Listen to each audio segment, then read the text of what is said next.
It's here. All Oh, right, there it is. ladies, gentlemen, and everything in between, and whatever you may identify as, this is election 2020. And this is breaking news.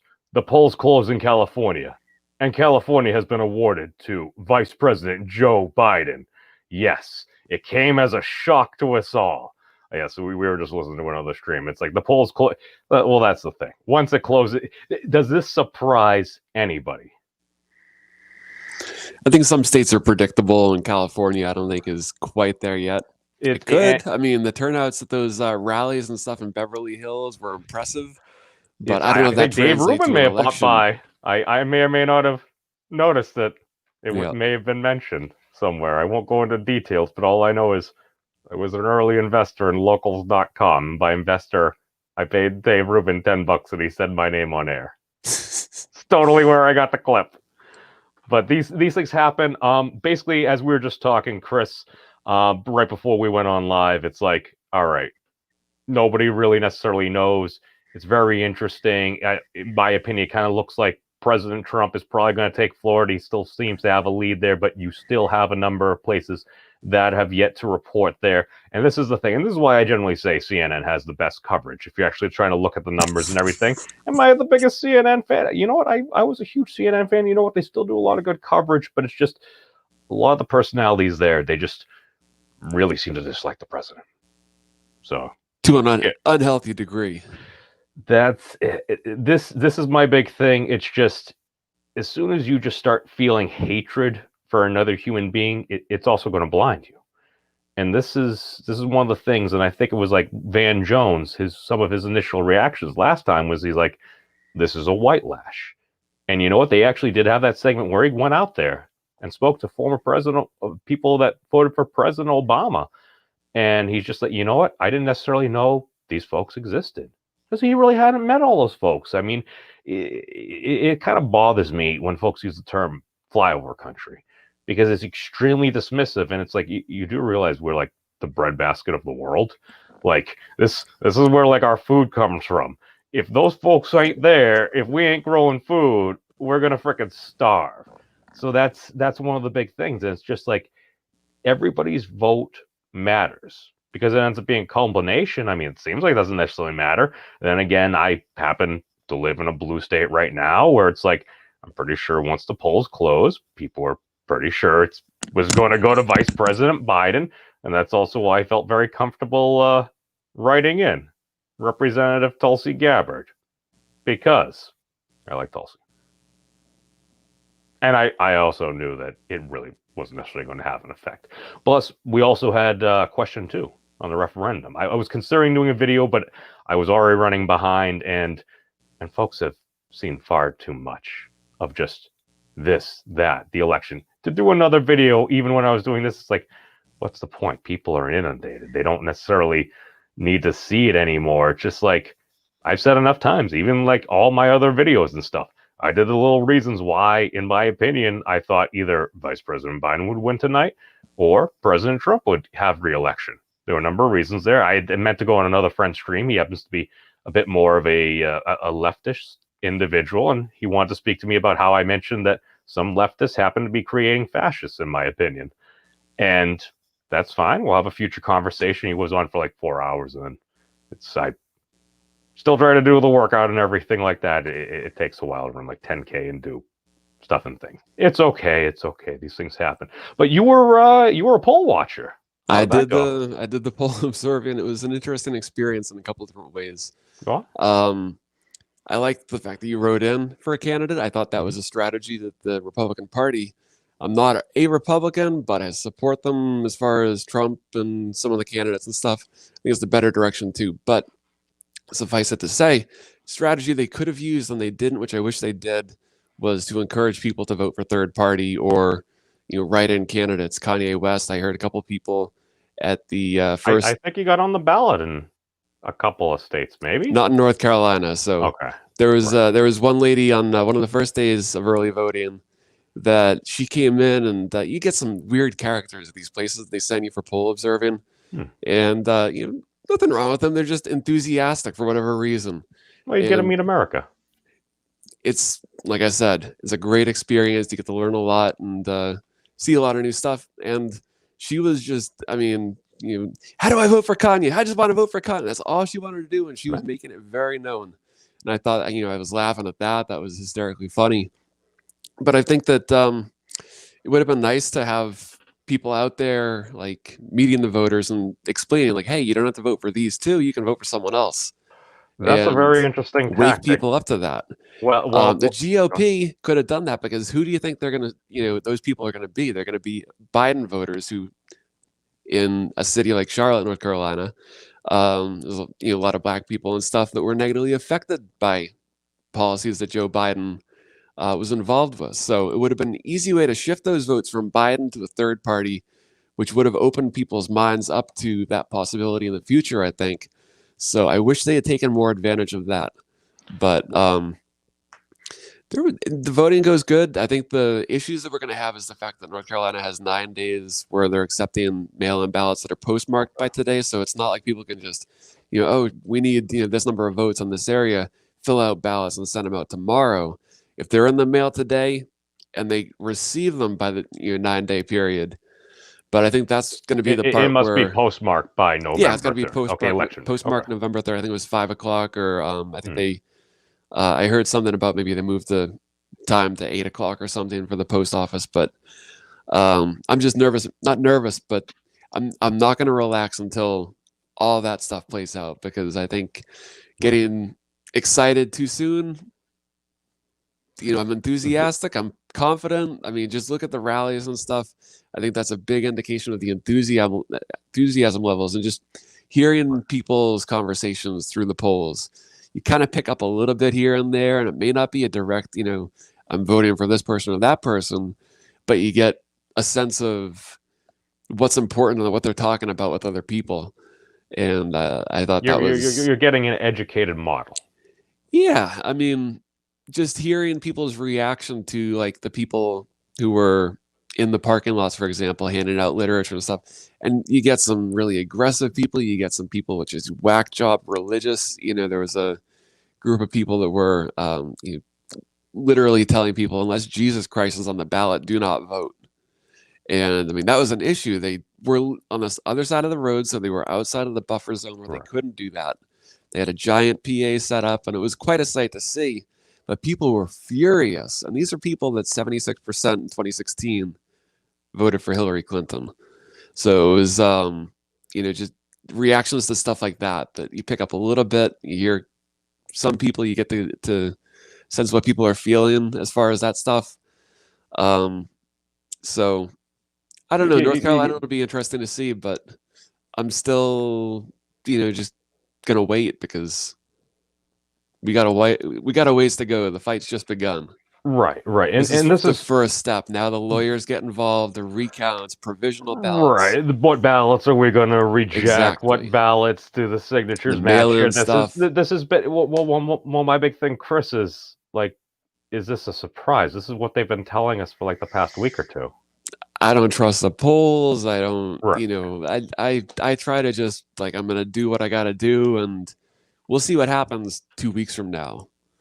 Today's just one step in the process. Because wait a second. Are you saying there might be contention to the results of the election? I mean, that's never happened in our lifetime. No matter what happens, there's going to be recounts. There's going to be challenges. There's going to be all sorts of fights that go on after today. So I don't view today as the finish line necessarily, as far as a campaigning standpoint. Yeah, but this is like, we're halfway there. We went from a sprint to the all out. Oh my God, we got to burn through all our glycogen and everything. So speaking of stuff and things that are going on, let's actually pop over to the breaking news here. The breaking news is, right now, as much as we can see. Let's go right over to CNN. Some folks aren't big fans, but I did notice they updated it, as we can see right here. Yeah, California went. And that's what, right around 50 electoral votes. So he did jump up. I thought actually President Trump did something flip here. It looks like something may have flipped, because I thought he was at like 112, or this is the CNN model. Depending on which agency you're looking at, they'll have called certain things. I mean, Okay, out of all the things that have been called so far, these are the official calls from CNN. What actually stands out? I mean, you got most of the Northeast is blue. Then you got Arizona, you got Colorado. This isn't necessarily surprising. Excuse me, New Mexico. Oh God, apologies for my racism. And then we got Louisiana, South Carolina. South Carolina has gone to President Trump. Now, No surprise there. well, that's the thing. You're over in North Carolina, and then we still got Virginia. So that's a big hunk of votes right there. That's probably almost like, I don't know, about 40, something like that, pushing there. Maybe 35. I think North Carolina's ahead. I haven't checked. Let's go on. See what Virginia's up right now. Oh, it is the actual interactive map. Oh, here we go. All right, so Pennsylvania. Oh wow, it's President Trump has over a 400,000 vote lead. I'm pretty sure. Well, this is the thing. President Trump, I think it was leaning Biden. It did swing Trump, but I mean, that is, how much is in? Okay, 42% in. So how many folks voted in Philly and stuff? Because that is also a major population center. So our 42%, how many registered voters are there in Philly? Because right now we're at around a little over 3 million in. We're looking at that. It's like, it all depends on the year. Let's see if we can click. Oh my God, this is actually CNN's interactive map. Dude, no, this is the thing. They actually do have the best tools for this. Okay, so you can see, you look at the vast majority of the state, it's red. Okay. Yes, it's red. Philadelphia. How much is reporting? We only got 1/3 in. So if we click on it again, oh, does it give us? Oh, is it? Hold on, the big board. Hold on. Oh, it's not as fancy as the screen. Curses! How dare they save the best tools for us? But okay, so that's 33%. So if you're looking at that, 100,000, 300,000. Oh, update in 5 seconds. All right, let's see what happens. What's going to happen? Oh, President Trump, he went up. They went up. All right, let's refresh it right here, because this is actually very fascinating. Okay, as we can see, maybe Biden, he's at a lot. President Trump, he's hitting the current popular vote. And how much of California? Okay, 2% of California in. Yeah, that will even a lot of that out right there. All right. Now, let's go back over to PA. We'll zoom in there. We'll go into, where else do we have? Learning how to use this. Okay, so president. Oh, wait, no, that was New Jersey. I'm like, that's a lot of folks in the greater suburb of Philadelphia. All right, so you got Bucks County there. Then we got 12% in. Because this is the major population center, the greater Philadelphia area. Right there, 100,000. So, okay, if that's 30%, 300,000. I mean, that's a lot to make up. But then again, if you're looking at those margins, if you're talking 300,000, if the margin holds, that's 300,000. That's 150,000 or so there. I mean, Chester is a lot closer right there, assuming that model stands. It's like you said, man. Who frickin' knows? Yeah, I mean, so much is going to happen over the next couple of weeks. This is a fun step, but we won't know for sure for a while. Now, what if in the potential scenario, and I'm pretty sure we've probably already broken this scenario, we get 269. I'm not even sure what happens in that case. I think in that case, the president remains president due to the makeup of the current structure. Although, actually, no.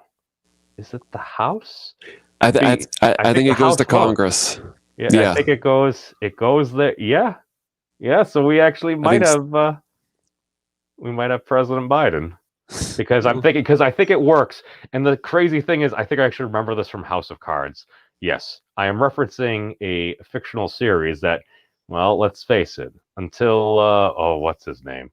Frickin' not Patrick Stewart. Frickin' Frank Underwood. Oh, he was accused of Kevin Spacey. Kevin Spacey. Yes, that one. The one that likes to give the monologues right to the camera.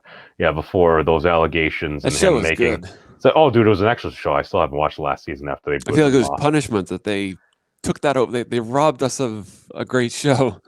Well, But my big thing is I haven't watched it, and please don't spoil it for me. But my thing is, you could have epically killed Frank Underwood off. I mean, you already yeah, do essentially something. tried Keep to the kill him show. once. It's like, dude, you could spin that. You just freaking get rid of him. I mean, that seems kind of BS.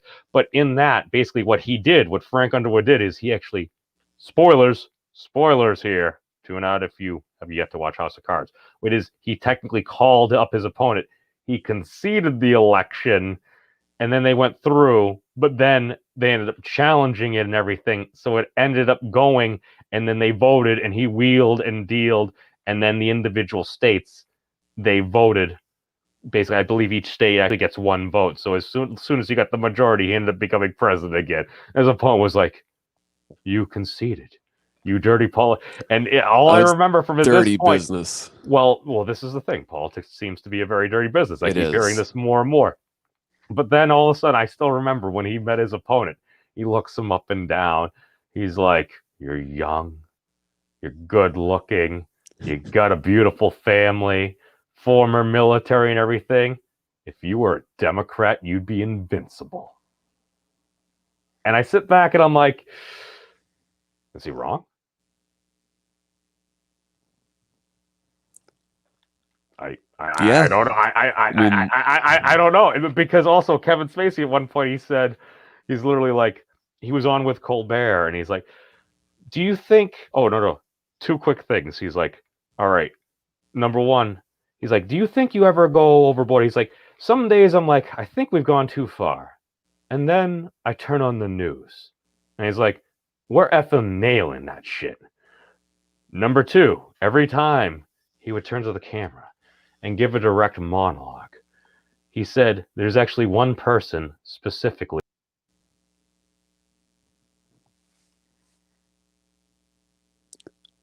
Specifically. Yeah. Oh, where'd you No, go? no, literally, no. I did the wrong thing. Leave me alone. Okay, here's me. I meant to dramatically That swap tincture is over to the kicking in, camera. man. You can't leave me like that. It's all right. These things happen. Now I know your weakness. You should never have done that on the internet. But After looks into the camera. 12-hour day, this is a time to celebrate. All right. Well, no, but that's the thing. You look up at that synchronicity. It's like, oh, who was he talking to? He was talking to Donald Trump. And you look at where we are right now. But it's, Review the Earth apparently looked it up, and it actually seems to be accurate. Well, I'm not sure if you're referring to House of Cards, this, that, or the other thing. Either of those probably are true, but this is the thing. We don't necessarily know what's happening. I'm pretty sure CNN right now, they're probably breaking it down just like we are, county by county, this and that and the other thing. But other folks are just talking. Like, I remember Joe Rogan when he started, he had like over 500,000 or so folks on or watching. And, actually, I think Alex Jones might be joining him. Let's see what might be happening. Oh, God. That'll we be might awesome. take a quick peek. I think he was invited. Let's see. JRE. But what are some of your other thoughts? Because it's not just the presidential election. Like here in Massachusetts, we had question 2, which was to implement ranked choice voting for basically a vast majority of the elected positions where it's a single person.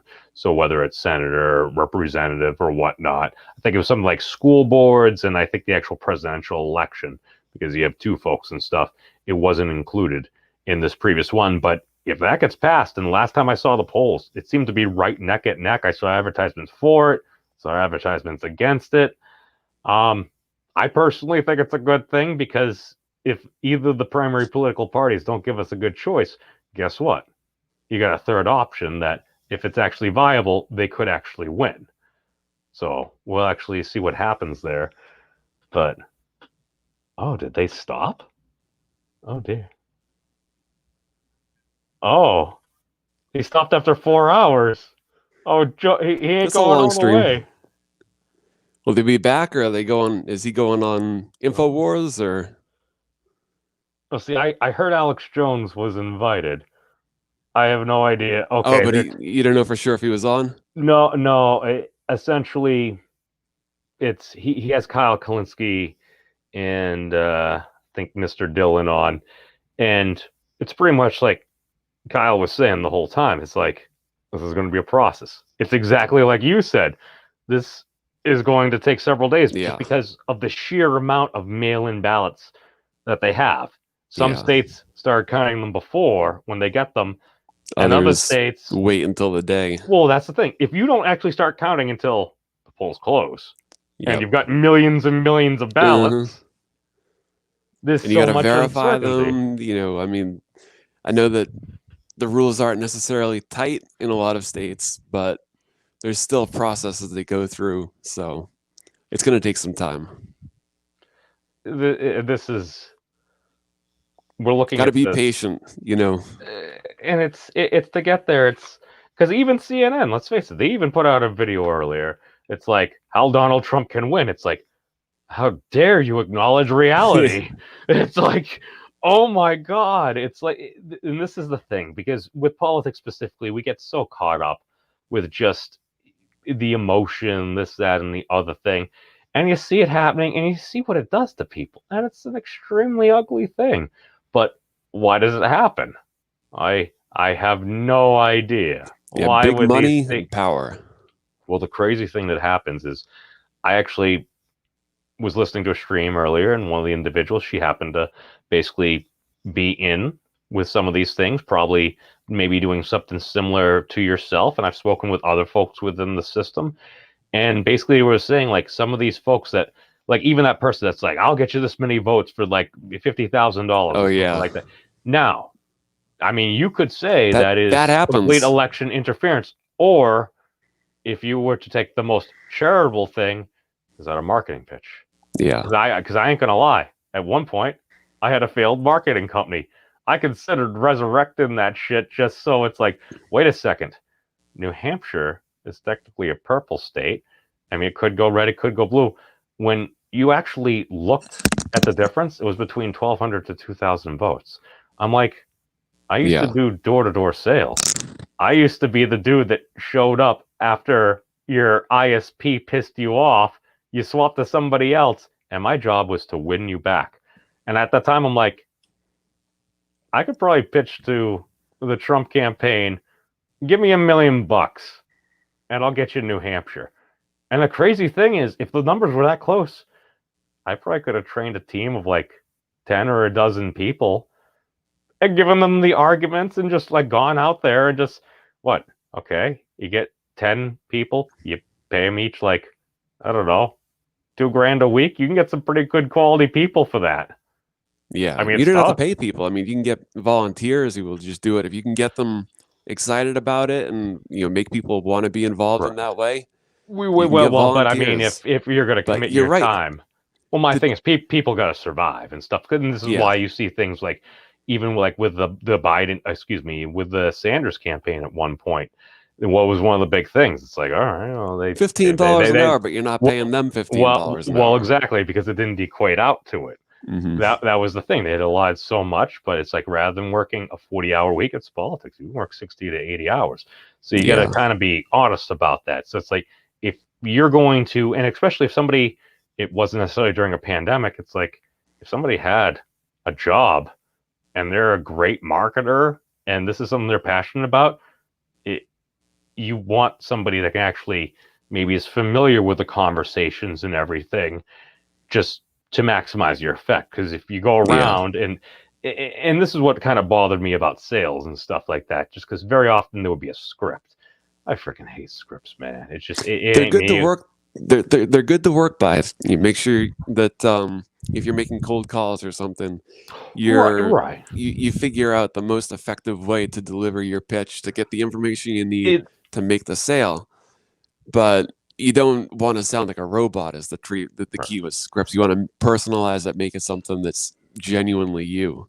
It That's where wanted to be people screw relatable. up. People want to talk to human beings, and Exactly. I've had both of those. I've had just such the mechanical one, and then I've also, I remember like my alma mater at one point, they called me because they wanted money. And I'm like, well, I don't really have money to give you. And I was talking with a kid, and he was nice, and he was very friendly. And you're like, you know what? Here's the thing. I'm like, you know what, my man? Just ditch the script.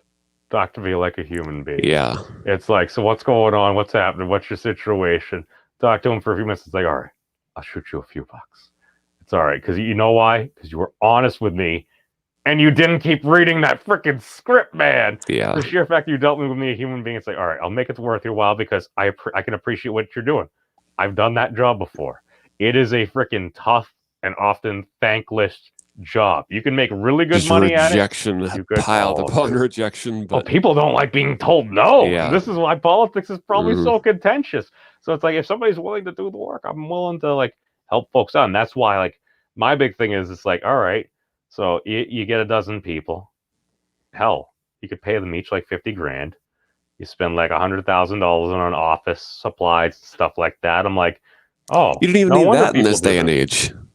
Well, exactly. Do it all You virtually. do it for far do it less. app-based or something like that, where you don't necessarily even have to meet these people. So on a statewide level, if you well, that's that is an interesting thing. do it like I would Uber also say, or well, there's also certain liabilities, because if you're going to be doing things on behalf of a campaign, it's like, okay, very often you're gotta going to be a cross your T's, dot your contractor. I's. Well, you also probably want to do some background checks, because let's face it, politics can be contentious. And if there's contentious situations, if something bad happens, that looks freaking horrible.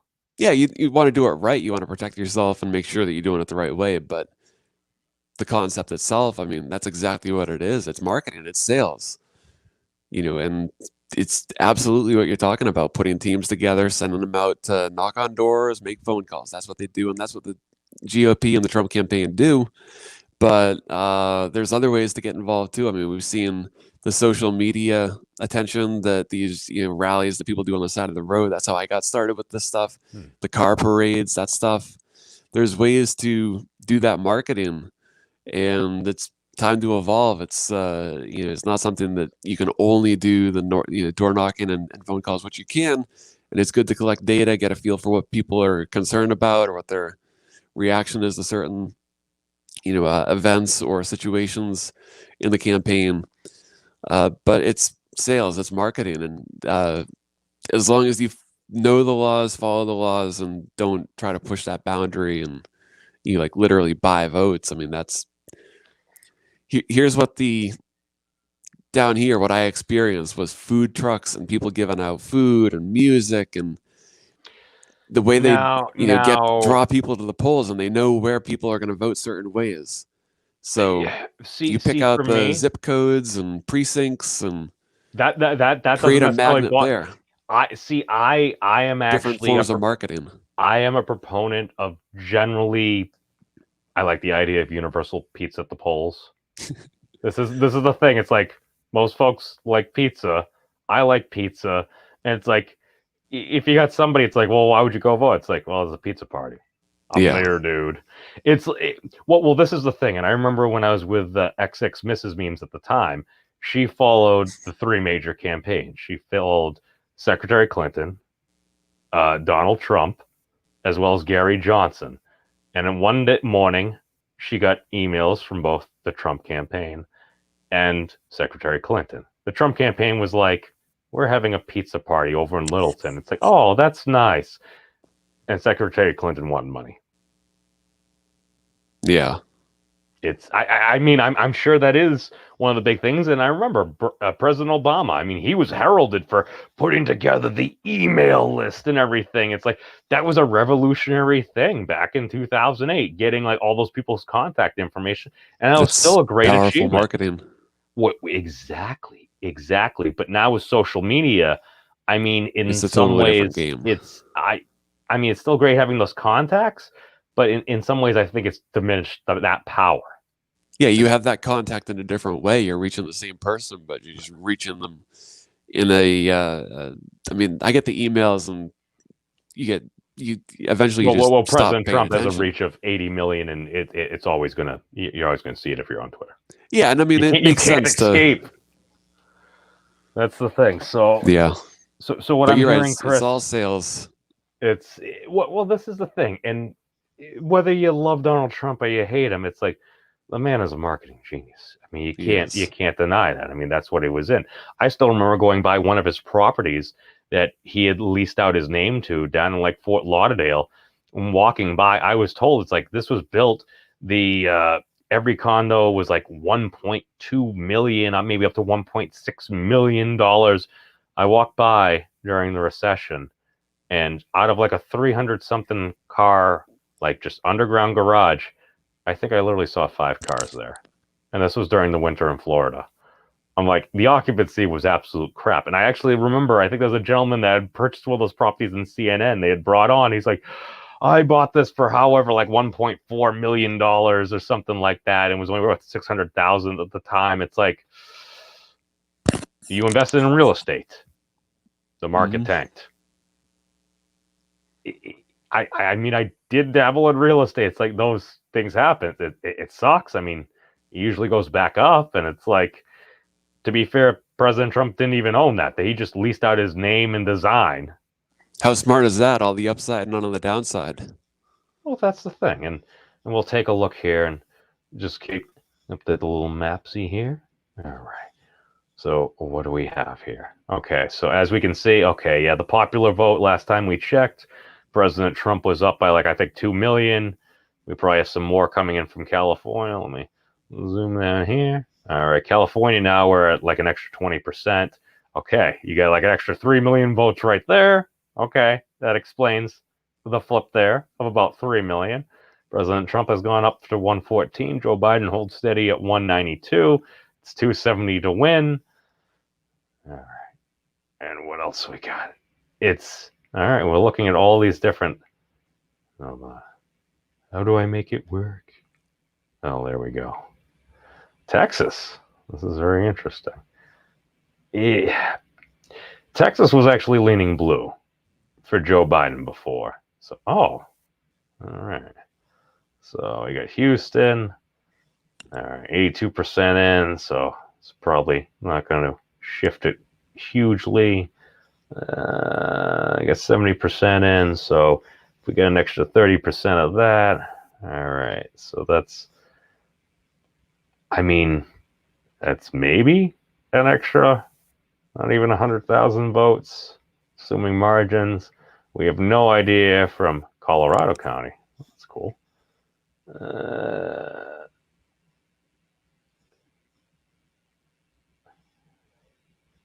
Oh, will give us the full. Oh no, it doesn't give us a super detail.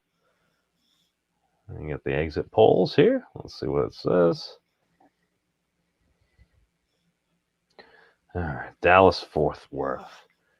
All right, South Central. The percentage there. Biden 48. Oh, excuse me. Oh, this is actually very interesting. So out of, and this is the polls, the exit polls that they ask folks after they vote here. So 18 to 29, 58% for Biden. I'm not necessarily sure that's a really large surprise. 30 through 44, we're even. 45 to 64, President Trump has the lead there at 65 or over. So a lot of older folks there. About what we would expect. Do you think you are seeing similar things or kind of getting a similar vibe over there as well? Probably so. Welcome to see it. You're welcome to jump on if you would like. I know politics ain't really your thing. I will send you a link if you care. But yeah, no, we're just looking at it. The big takeaway is we really ain't going to know tonight. It's basically like everyone was saying, we have so many millions of ballots that are outstanding. They're literally just starting to get counted. I don't even think Hawaii, the polls have closed yet. We still probably got like another, I think it's like 1 a.m. they closed it. Well, then again, Hawaii is technically, I mean, it's going blue.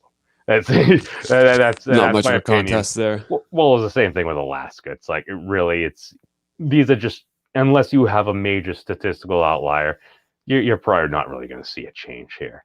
So essentially everybody, because that's the thing, everyone was also streaming and everything. It's like, really, are you just going to just stare at the numbers? I mean, you can, but we still have tens of millions of ballots outstanding. And especially when you pop out here, it's like, all right, Texas, I mean, I suppose it's possible because they've been saying it's going to swing blue for years. And I believe, no, Vice President Biden, he was actually down there. We can pop back to the little thing here. Let me do this. But so what was the deal with that motorcade thing? Because I heard folks saying that there were some Trump supporters trying to run him off the road. I saw some of the video. I didn't really The watch Harris the whole Biden thing. bus.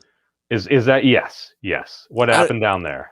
Well, that wasn't in North Carolina. That was, I think, Texas. In Texas, yes. Yeah. That's what I'm saying. Because my understanding, and I haven't spent too much time looking into it, as more than just watching the video a couple times. What did you take away from it? My understanding is that it could have been the person from the Biden campaign or whatever, not in the bus, but like another car that they allegedly sideswiped. And it had tried to move into that lane or something. Overall, I mean, it was funny. It made for a good viral video from a marketing standpoint, like that, like we were talking about. But do we want vehicles like getting that's where each other? I Like wish people would pull back a little bit, and that's been my own sort of challenge. Personally, is how do you keep it from going that far? You want to push it, but not too far. This is also a large number of vehicles, and the thing is, it's like if people do something to their own accord, it's like, okay, you're driving on a highway. You do anything stupid on a highway, it's like people could die, and you're doing that with a bus. A bus with a bunch of cars behind it and around it. Right. And the thing is, okay, you had that situation, which it's like, that's freaking concerning. And then you have the president tweeting it out being, Texas loves Trump. It's like, it was awesome. Really? It was a great sight to see. Right. But you realize what that does to people. A quick photo shoot where they got the video and then they backed off so that the vehicles could move between lanes if they needed to, or were they really keeping it from, if it needed to get off at an exit? I don't know those details, and I think that makes the difference. To a lot of folks, I understand that's a pretty charitable interpretation. A more uncharitable interpretation would be you're essentially performing a police maneuver. Like, what happens if all of a sudden you're boxed in, just one person decides to jam on their brakes or something, and you're talking about a full-size campaign bus. It's like, pretty sure smaller motor vehicles going to be able to stop faster. I don't know. It's been a while since I've done physics, but well, I mean, cars and buses drive side by side in front of each other, behind, whatever, and that's relatively safe. The distance. I mean, would it have been as effective a meme or a video had they been spaced out further? I mean, I don't know. It happened. Everyone survived. Let's be grateful, learn from it, move on. Right. And again, if one was to do something like that, number one, a lot of folks views that as an intimidation tactic. And this is why it's like, anytime you're going to do that, I'm like, you got to call that out wherever. It was like that opportunity. It's a meme. You got to take it. You don't let that opportunity slip by. It's a meme, or if, don't get me wrong, people would still complain, even if this situation was the case. What happens if all the folks were just literally just passing by and you have like 100-something vehicles and you could just have the Biden-Harris bus? Yeah, being passed by a Trump parade.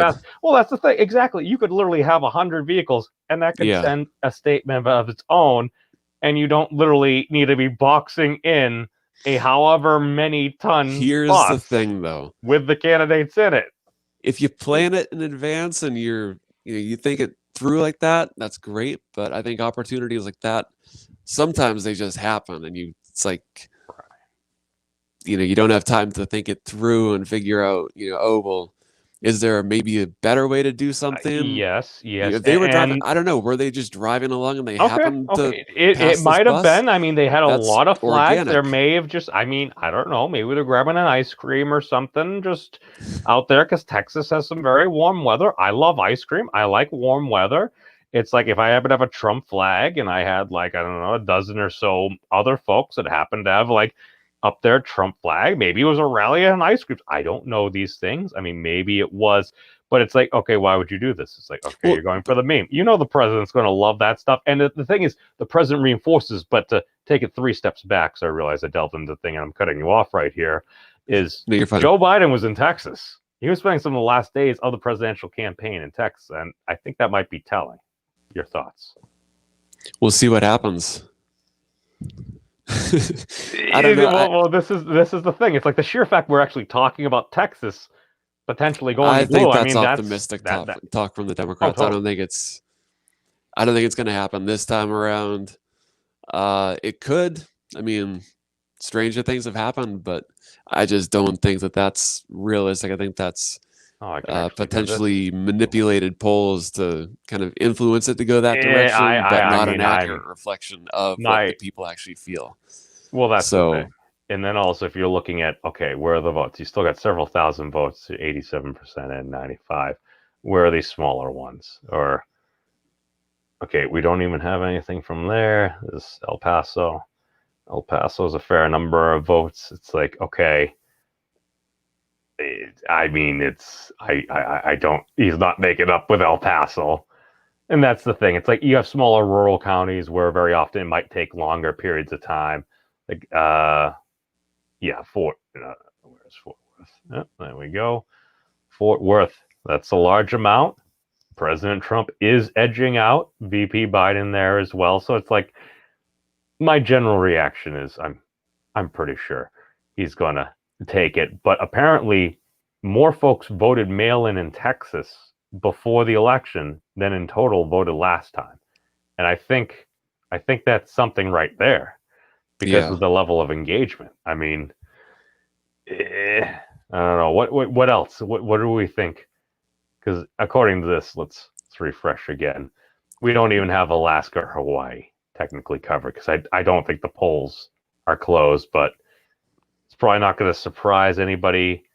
President Trump. Let's go down to Florida. It's close, man. It's close.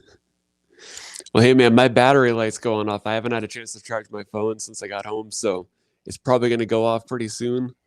Oh, no worries, man.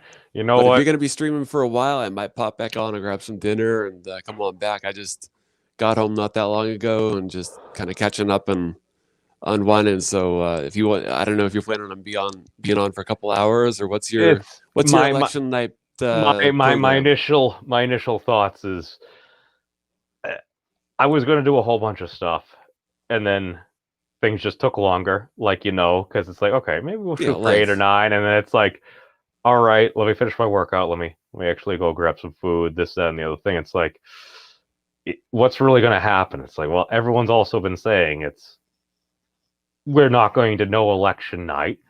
We don't know. It's still fun to watch. I mean, from an entertainment and just a excitement standpoint. I mean, election nights, even if we don't know for sure. Let me ask you this. What's happening. Absolutely. But are we paying more attention to the results or people's reaction to the results? Maybe that's what we should be doing. In which way? What are the Young Turks saying? What's Alex Jones saying? What's Joe Rogan? I want to hear other people's thoughts and ideas. I mean, I wouldn't pretend to be an expert. This is the thing. As soon as I hear different, as soon as I popped over to Joe Rogan, they've been going for almost 4 hours, starting around 8 o'clock. What are they saying right now? Because no, they're off. They stopped. They literally just stopped, and they're over in Texas, so they're in Central. I think they're in Dallas, so it's probably Central time. So it's like they're already an hour or so ahead, and they called it quits after not even 4 hours. And basically, the last thing I saw during the last 15 minutes, Kyle Kalinske was just like, he's like, yeah, we're not gonna know. Yeah, it's exactly what you started with. It's like anybody that really seems immersed in this process, it's like we're not definitely going to know. And that had been one of the concerns, that if it looked like President Trump is going to win, it's like he's going to get out there, declare victory, this, that, and the other thing. And it's like he may win. That's totally possible. But when you're talking about so many ballots, okay, it's bad. And the president's up by 500 million votes. We all have our vices. Exactly. It's like he's up by 500,000 votes in Pennsylvania. It was leaning Biden, and it was going back, and Pennsylvania was really carried him forth here. And then we got Ohio with 89% in. It's like, well, if the president carries that, it's very hard to get the presidency very often without Ohio. But which parts? So Cleveland rocks. Biden has 30% there. It's like, okay, so you get 500,000, no, 600,000, 600,000.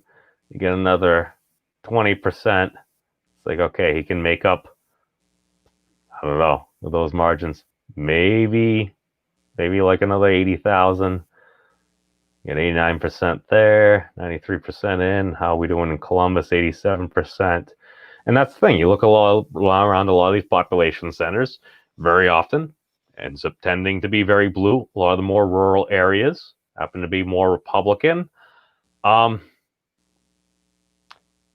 big thing and takeaway is just folks seem to misunderstand each other. And it's like, why are we really so far apart? It's like, really? Why don't we try to get to know? Like, even with the Van Jones reaction the last time, it's like, this is a white lash. And then later, I actually agree with his phrase. It was the complete reason why I voted for Donald Trump last time. It was the biggest two-fingered salute to the establishment ever. Boom! You got me right there, Van. I feel you, man. Mm-hmm. But I'm looking at this and it's like, people are just hating. It's literally just watching like a Pats freaking Jets game. It is what it is. It's like, all right, there's animosity. Why? Massachusetts and New York. Why? Because F you, we're from different towns. It's like, really? Is that the best reason? It's like, okay, if we're going to do that with sports, yeah, we're supposed to keep it to that arena. But with this, it's like, you start seeing, and even there was like some folks in Washington that seemed to be going through the streets. A lot of folks were covering and everything, so that also tends to amass numbers as well. There's an unscalable fence in front of the White House and everything. It's like, this is really what we need. Even in Massachusetts, Governor Baker, he mobilized 1,000 National Guard troops. And it's like, people are like, why are you nationalizing the Guard? It's like, well, just in case. It's like, is that an unwise idea? Boston's a pretty big city. It's like, well, what's happening? It's like, most of the things I generally see, it's like, I went to a BLM march, pretty much 600 people there. It was at the college and everything. From what I saw, everyone was peaceful. Everyone was wearing a mask, social distancing, left, yeah. It wasn't great. It wasn't great at all. But it is what it is. Did I agree with everything that people said there? No, but they even acknowledge it's like, we're not going to agree on everything, but it's the whole purpose. It's like, you saw what happened and everything. It's like, even if in the worst case scenario, if you want to believe the worst things you want about Mr. Floyd, it's like, the man had no pulse, and your knee was still on his neck. It's like, an agent of the state literally was on top of you when you were dead. It's like, no. It's like, that's why I was there. Everyone has their own reasons, and I'm pretty sure you got this from the polls. Everyone was there for their own reasons. Mm-hmm. Yeah, definitely. So final thoughts. I realize your camera's about to die, and we've been going on for about an hour or so here. Yeah. Final thoughts. We'll see what happens. I mean, this has never happened before with the pandemic and stuff. It's interesting how that resulted in more mail-in voting, I think. So, that's an element that we don't really know what the result's going to be. And the legal challenge is going to be, that's going to be the next hurdle that we have to overcome to really figure out what the results are. Weed through, get rid of the stuff that shouldn't be there, and people are going to fight tooth and nail over that. There's a lot at stake. People have invested a shit ton of money. And I mean, is that part of the problem? Absolutely. But it is what it is. It's politics. It's a dirty sport. It's fun to participate, fun to watch. Perhaps I sent you a link, Orbs, if you want to pop up, and actually, screw it. We won't listen to the wise sagely furry. We're gonna post the link in the chat. If somebody would like to pop up for a few minutes, I got no problem talking about this and just the things in general here. Because let's face it, are we going to know the results by the end of the night? It's like, I doubt it. It's like, we're coming up on November 4th in the next 7 minutes as well. I got no problem with going on a little bit longer and everything. I realize your battery's about to die. Basically, my big thing is I could sit here and just analyze the map and everything. That pretty much just bores me. I'd rather just kind of have some conversations with some folks and everything. Yeah, Lostinator. The link is in the chat. You're welcome. You're welcome to pop up here. Hold on. Maybe I should actually look to see if anyone else actually jumps into the green room over there. And this is the big thing. I just like talking to people. I don't really care that That's what people need to do, is talk to people, learn from other people, see what different perspectives there are. And you see that when you get involved in stuff like this and you're outside of your normal world, you meet people that you wouldn't normally meet. You get to kind of observe from the outside, whether it's through making the phone calls, talking to people, knocking on the doors, handing out literature at the polls, being a poll observer, working at the polls. There's a lot of ways to be involved in the process. And I think that if more people got involved on our side, at least, I know the Democrats have a tremendous organization, and that's something that they do really good, is they know how to get people involved, excited, and I think there's opportunity on the Republican side there. And Trump brought that about. He got people fired up and motivated and enthusiastic. We went out, we knocked on the doors. I got in because of Donald Trump. I wouldn't have gotten involved in politics otherwise. So he got people off their couches into the streets and doing the marketing, and a lot of times it's for free. The Democrats, they've got deep pockets. They pay people. Republicans rely on volunteers for the most part, at least around here. I don't know in other parts of the country, but I imagine it's not much different. But by getting involved and being part of that political process, doing the elections and stuff, you get to learn a lot and expand your perspective on the world. And I think if we do more of that, we can understand each other better, and we won't see each other as that much different. But and that's the optimistic view. I know that there's other elements, like we talked about, the money, the power, all those things factor in. And yes, there is really nasty stuff that goes on, but the general population, I think that by doing something, getting to know other perspectives, that would make this politics a little bit less ruthless, and where people are absolutely hating each other because small differences that are marketing and sales sold to them by politicians who that's my perspective. We very often seem to be selling hate. Yeah, there's some policy mixed in there, but it's that's the thing. It gets folks. Hate sells.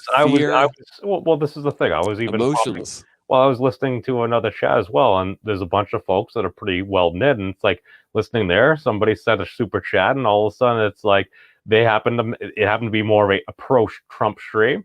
Somebody I happen to know and respect, they happen to send a super chat that said, you know what, I voted all blue, but you know what, I still love and respect you. And some folks in the chat didn't take too kindly to that, and they started saying some not so nice things. And it's like, really? And it was called out. It was totally called out.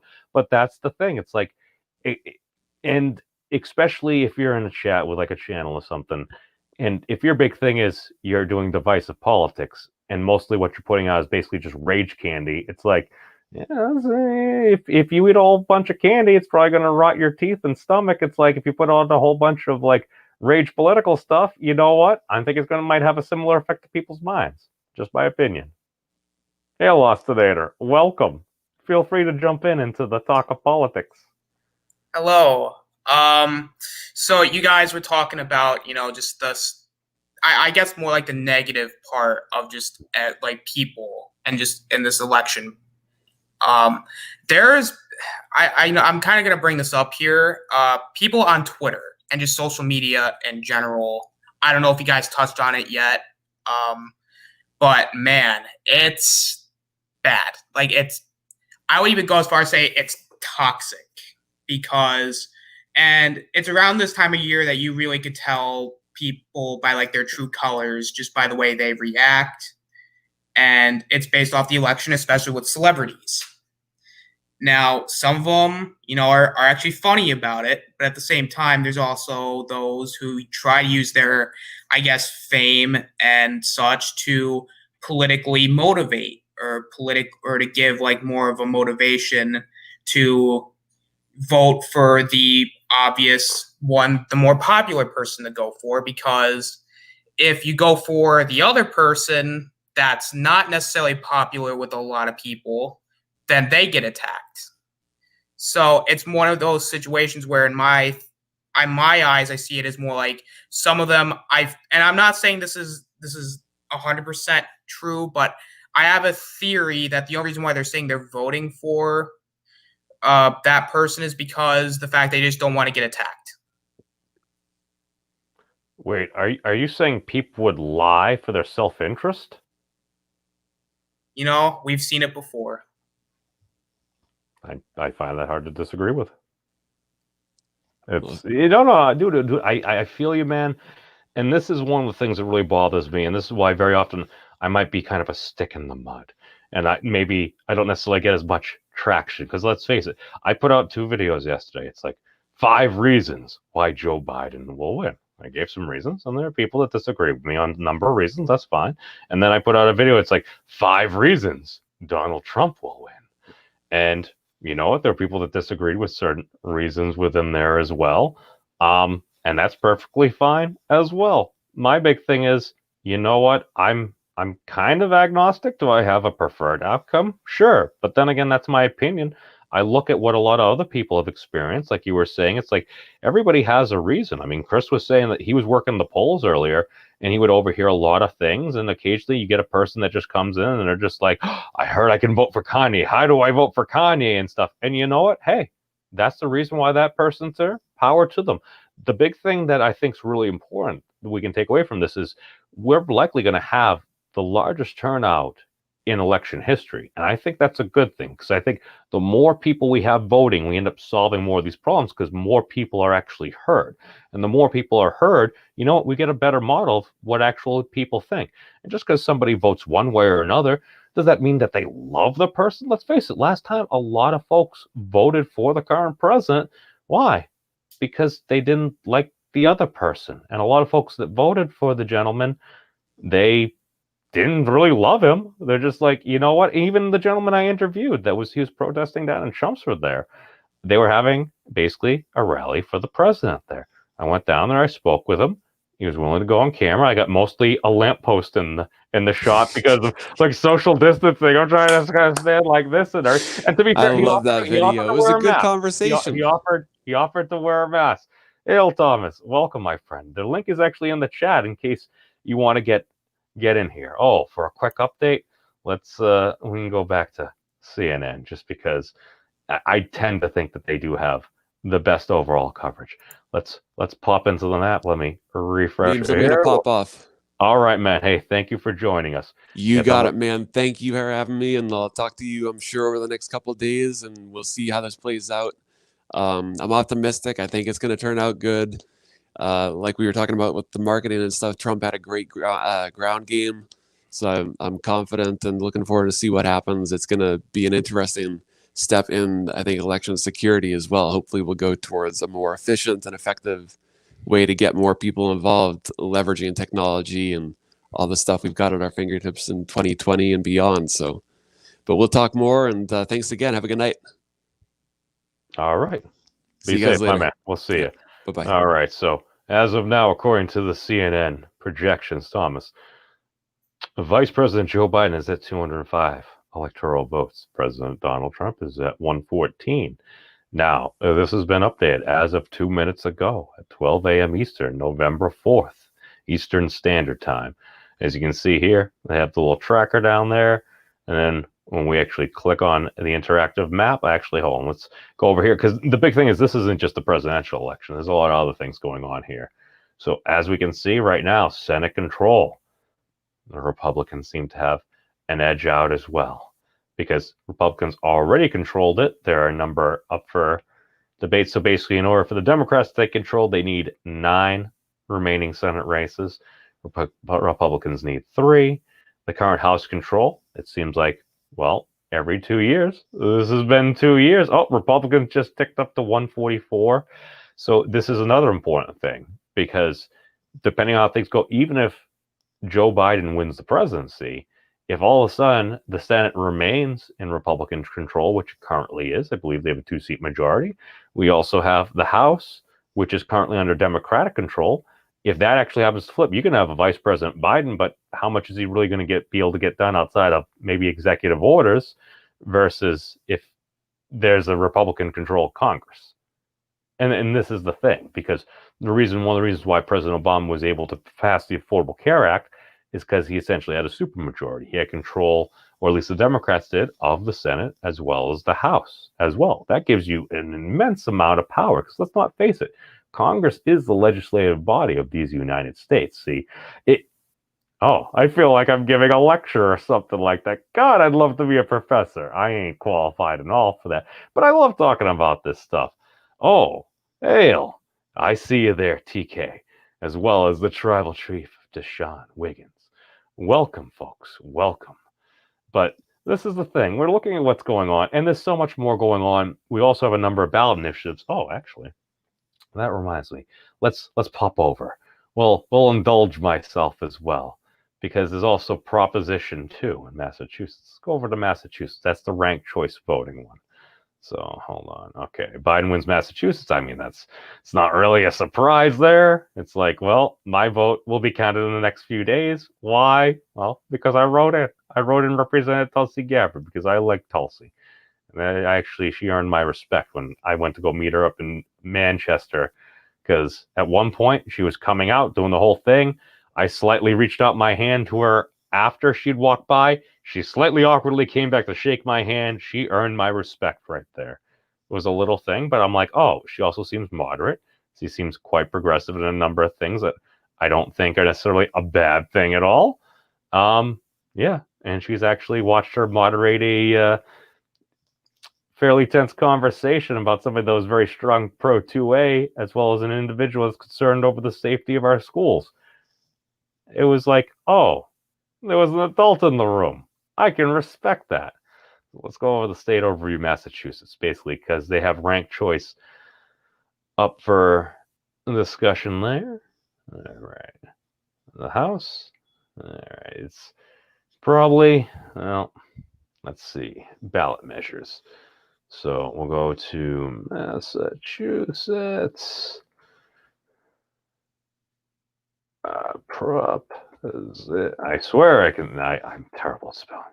Well, so far from what I've seen, and just in terms of like the, I guess like the more averages, I would say it looks as if Biden is in the lead so far, and this, I mean, but that's not necessarily surprising, and the reason why I say that is because they said VP Biden was ahead in a number of states. A lot of folks expected him to win, but then again, does that necessarily account for perhaps a bit of enthusiasm gap? Because there are some folks that love the president. Are there folks that absolutely love Joe Biden? Or is it that folks just, it's more of a referendum on President Trump? I don't know. What are your thoughts?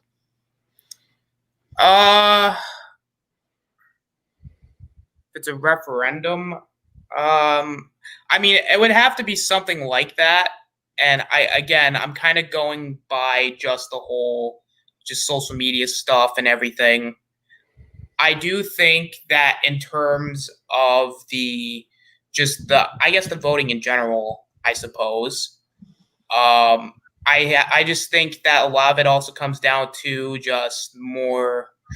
I don't know how I could really put it into words a little bit, because I'm not very, like, I don't go into much politics, but like I know a bit to where I can. Tell us what you think.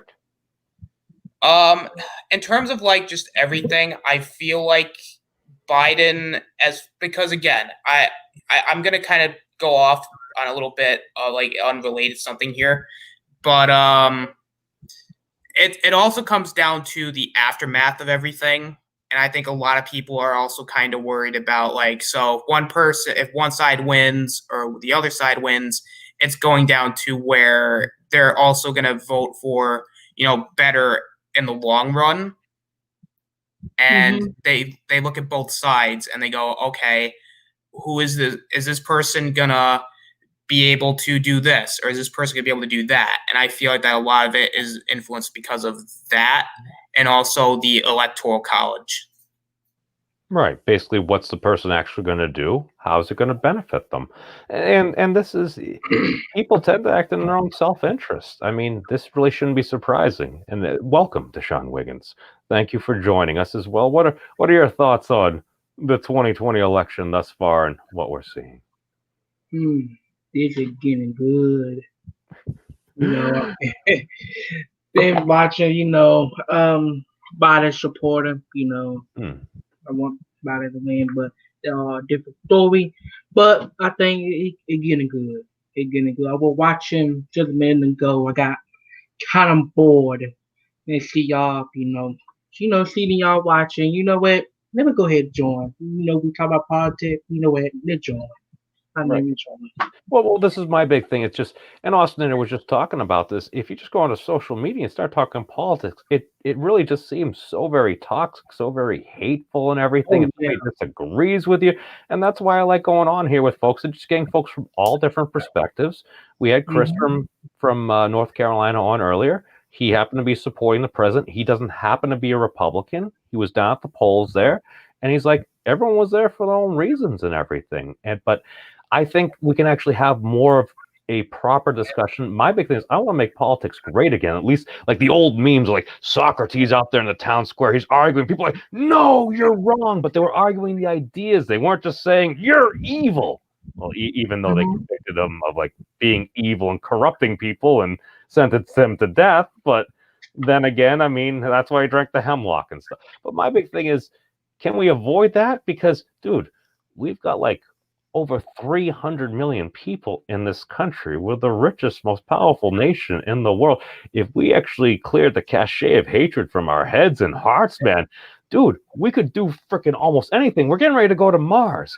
Like, dude, that should be freaking like top of the line thing. Like, we're so close to like having all these breakthroughs and discoveries. It's like, really? We're gonna tear the nation apart just because of some dude shit posting on Twitter? Pardon my French. I'm like, come on, man. We can be better than that. We're freaking Americans, man. But I'm sorry. I'm ranting. I feel the same way too. Honestly, when election day come, I'm not gonna be on social media at all because I know I will get hate and stuff. So I agree with you. No, a lot of folks, I've seen that a lot. I've seen it a lot. I've seen a lot of folks on Facebook and whatnot, and they're like, all right, I'll be back in maybe like a week or two. It's like I don't want to see all this negativity and everything. It turns people off. That's sad. Yeah. And I want to kind of give my like kind of idea of what I think about each candidate. I'm not gonna say the candidates' names because of reasons. I'll say that I think that this current president wasn't terrible. Like, I think a lot of it, again, is impacted by, again, what he says on Twitter and what he said and just the shit he says. And again, don't get me wrong. As a person, I think the current president is just shit. But as a president, he has done good. And I think a lot of people kind of ignore that because of who it is. I think if it was someone else, people would be more like, oh, okay, I think he did a good job. But again, because of who it is, they're going to turn around and say, oh, well, this guy sucks because of what he said on Twitter. Or because, again, he is stupid. Don't get me wrong. He is stupid. But at the end of the day, I'm not going to go on Twitter and attack him for the simple fact of who he is. And as far as his opponent, again, I don't think he's bad. Again, he has experience in office. He was the former vice president under President Obama back during his term. So both candidates, I feel like, I think that it comes down to really just what they're going to do to help with this current situation that we're in, and that what are they going to listen to certain people? Are they not? I just think as far as if I support either of them, I'm not necessarily a supporter of either of them because I think they're both just, again, they both have their quirks about them. Like, they both just there's something I just don't like about them, but at the end of the day, I think both have their positive and their negatives, and I think people need to start kind of looking at it looking at the two sides of the coin. That was one of the most honest explanations I've heard in a while, man. Thank you.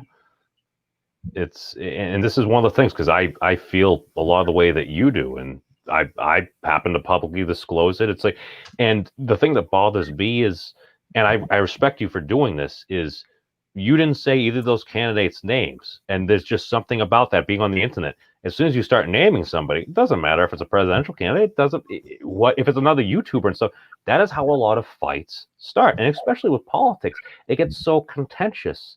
But you know what? I don't necessarily have a problem with that, because I've also been doing a heavily political channel for a while, and I've taken the hammering because I hang out with like a lot of libertarians and conservatives, and sometimes I kind of feel like the token left guy there, and it's like I kind of feel like a punching bag. But it's like, see, for me, it's like, all right, I'm also just some dude on the internet wearing sunglasses with a level up shirt. So it's like, I try not to take myself too seriously.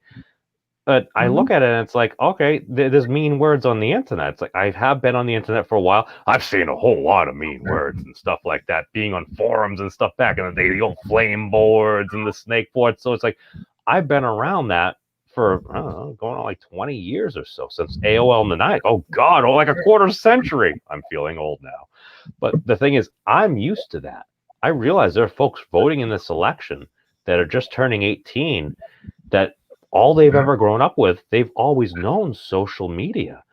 And for a lot of folks, I think you two individuals are probably younger than me. I could be wrong. I don't want to be ageist here. But my big thing is, if you've grown up and you've always had social media, what type of effects is that going to have on you? Because I still remember like going outside and like hitting trees with sticks and stuff. Do you all ever hit trees with sticks? It's very fun. I do that on occasion. It's fun. Just don't get it in your eyes. This is why I wear sunglasses. You're right. But to go back to social media here, and this is again something I've complained about on my channel a bit, is celebrities. Because to me, they're not involved in politics. They don't know what they're talking about. They just look at who's the one that's going to get the most positive feedback, and then they're going to say, "Oh no, you got to vote for that person."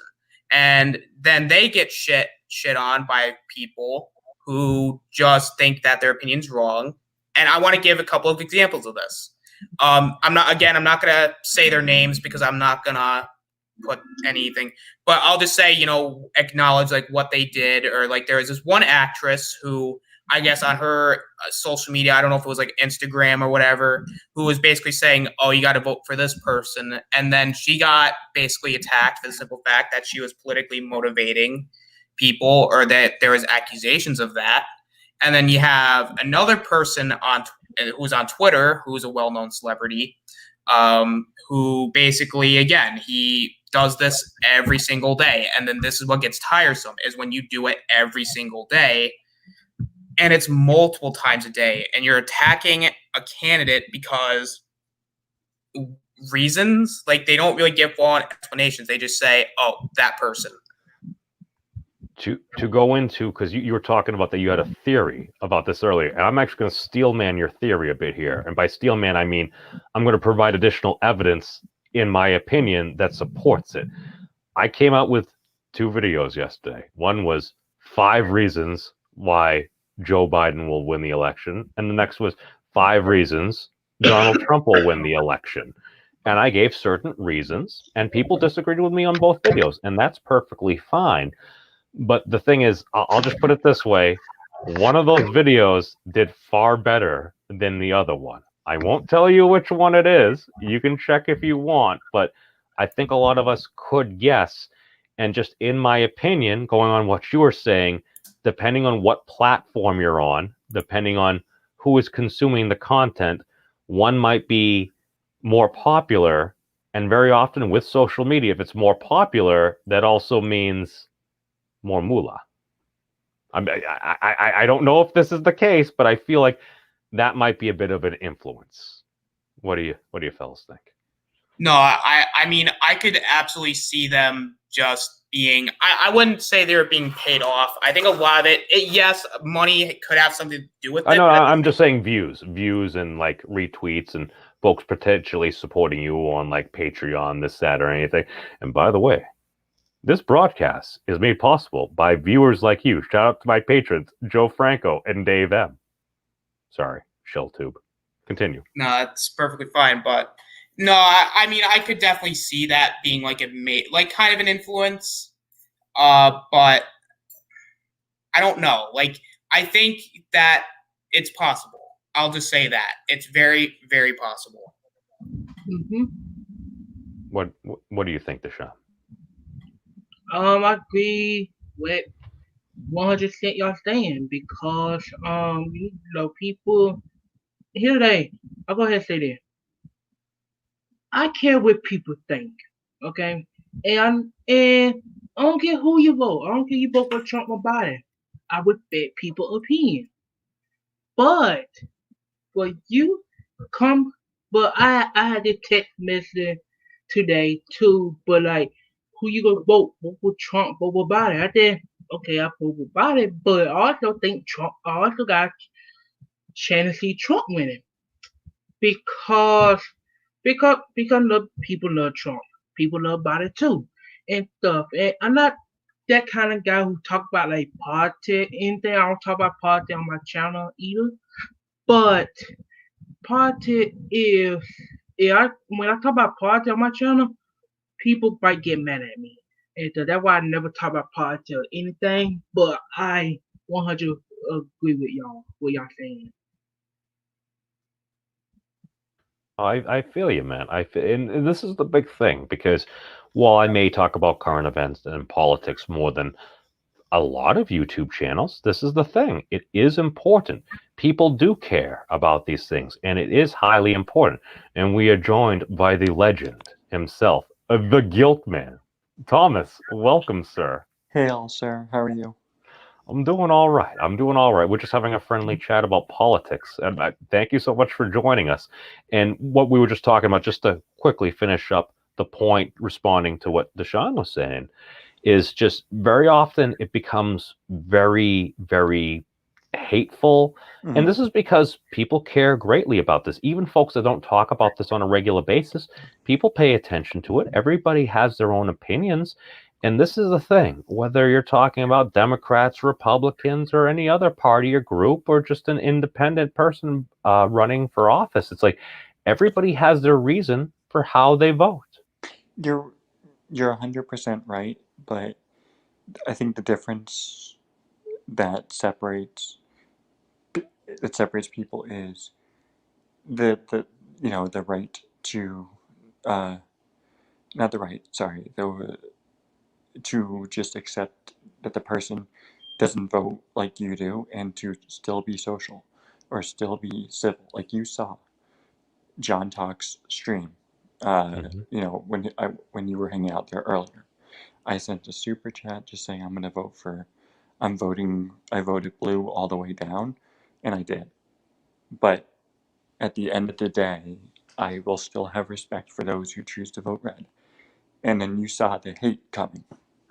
So, to me, politics has turned us into our own worst enemy.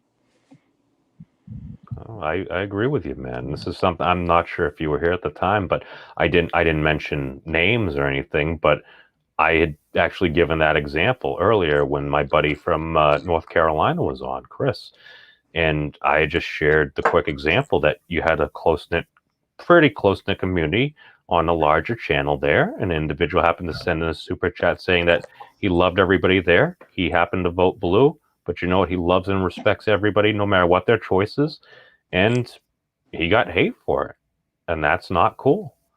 It was called out quickly, but the thing is, that turns a lot of folks off. And it's like Deshaun was saying, it's like everybody has an opinion. And if we don't allow folks to share their opinions, and don't get me wrong, I'm a big free speech guy, because the three things on my channel are literally free speech, dragons, and turtles, because I like all those things. I feel people should be able to speak freely. However, at the same time, and this is the confounding thing with social media, because everybody can essentially have a voice, but at the same time, if it's drowned out by hate and vitriol, people are just going to disengage. And this is why I see people like deactivating their Facebook, just like leaving social media. And then that ends up giving us a skewed version of what we actually think that people think, because it's like, is Twitter real life? It's like I generally think no, but it seems like the internet's becoming real life, because when you start seeing like Americans like fighting in the streets, hurting each other, and literally killing other Americans over politics, that just bothers me to the core, because it's like, dude, this is like the greatest nation in the world. It's like, are we a perfect nation? No.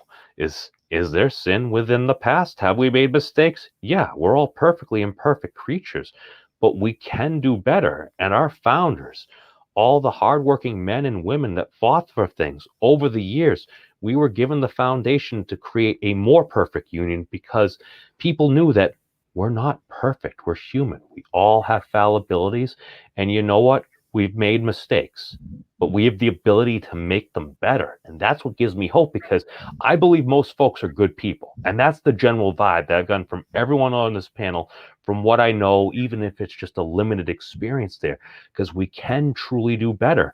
And like Chris was saying before, it's like the more we learn from other people, the better we can become, the better like our mental models. And it's not like everyone on the quote unquote other side that we happen to disagree with on a particular issue, they're not all evil, like clown, wacky mirror demons. Like Jon Stewart said this 10 years ago. It's like, because if that were true, if the image we have in our heads that we just take from like the worst things that are said was true, of course you're going to hate the other people because there's some crazy demons or something like that.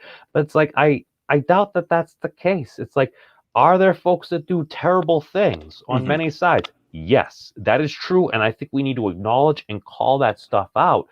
But go on. Oh, no, absolutely. But what I think is what separates the majority of us from people like that is that we can have conversations.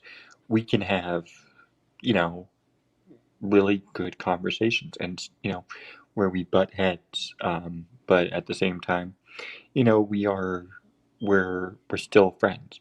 Like you and me, I'm not 100% sure, but we might be different politically, and that's okay.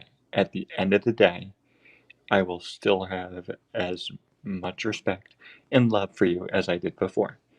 You can disagree. It's okay to vote differently than me. I'm not gonna come at you because, oh, you voted Trump. I don't like the man, but I like the person who voted. And I think that is what is lost in today's society. If everyone sat down and took a seat and realized, you know what, we're all the same. We're all screwed if we're keeping on in this infighting. If we're doing all of this rioting, we are all screwed, because whichever side wins, there's going to be rioting or fighting or some craziness. If Biden wins, there's going to be Antifa. If Biden loses, Antifa. If Biden wins, it's going to be like when the Red Sox won a World Series in 2018. Like craziness, but on a grander scale. But people need to understand that they're human beings first, and that we were given this right so long ago.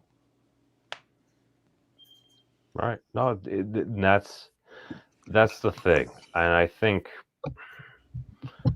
I think I'm gonna quote Bane here from The Dark Knight Rises. It's like, oh, victory has ruined you. I ruined that quote there. It's no, victory has defeated you. That's the thing. It's like, if all of a sudden things are so good for so many folks for so long, and don't get me wrong, there are a lot of folks suffering. We're literally about to see like perhaps millions of folks being evicted and stuff just over the next coming months, just because like because of the pandemic, a lot of folks have lost their jobs and everything. I remember Congress, literally, they adjourned and they're like, well, we're not going to do anything till after the elections. Really? Really?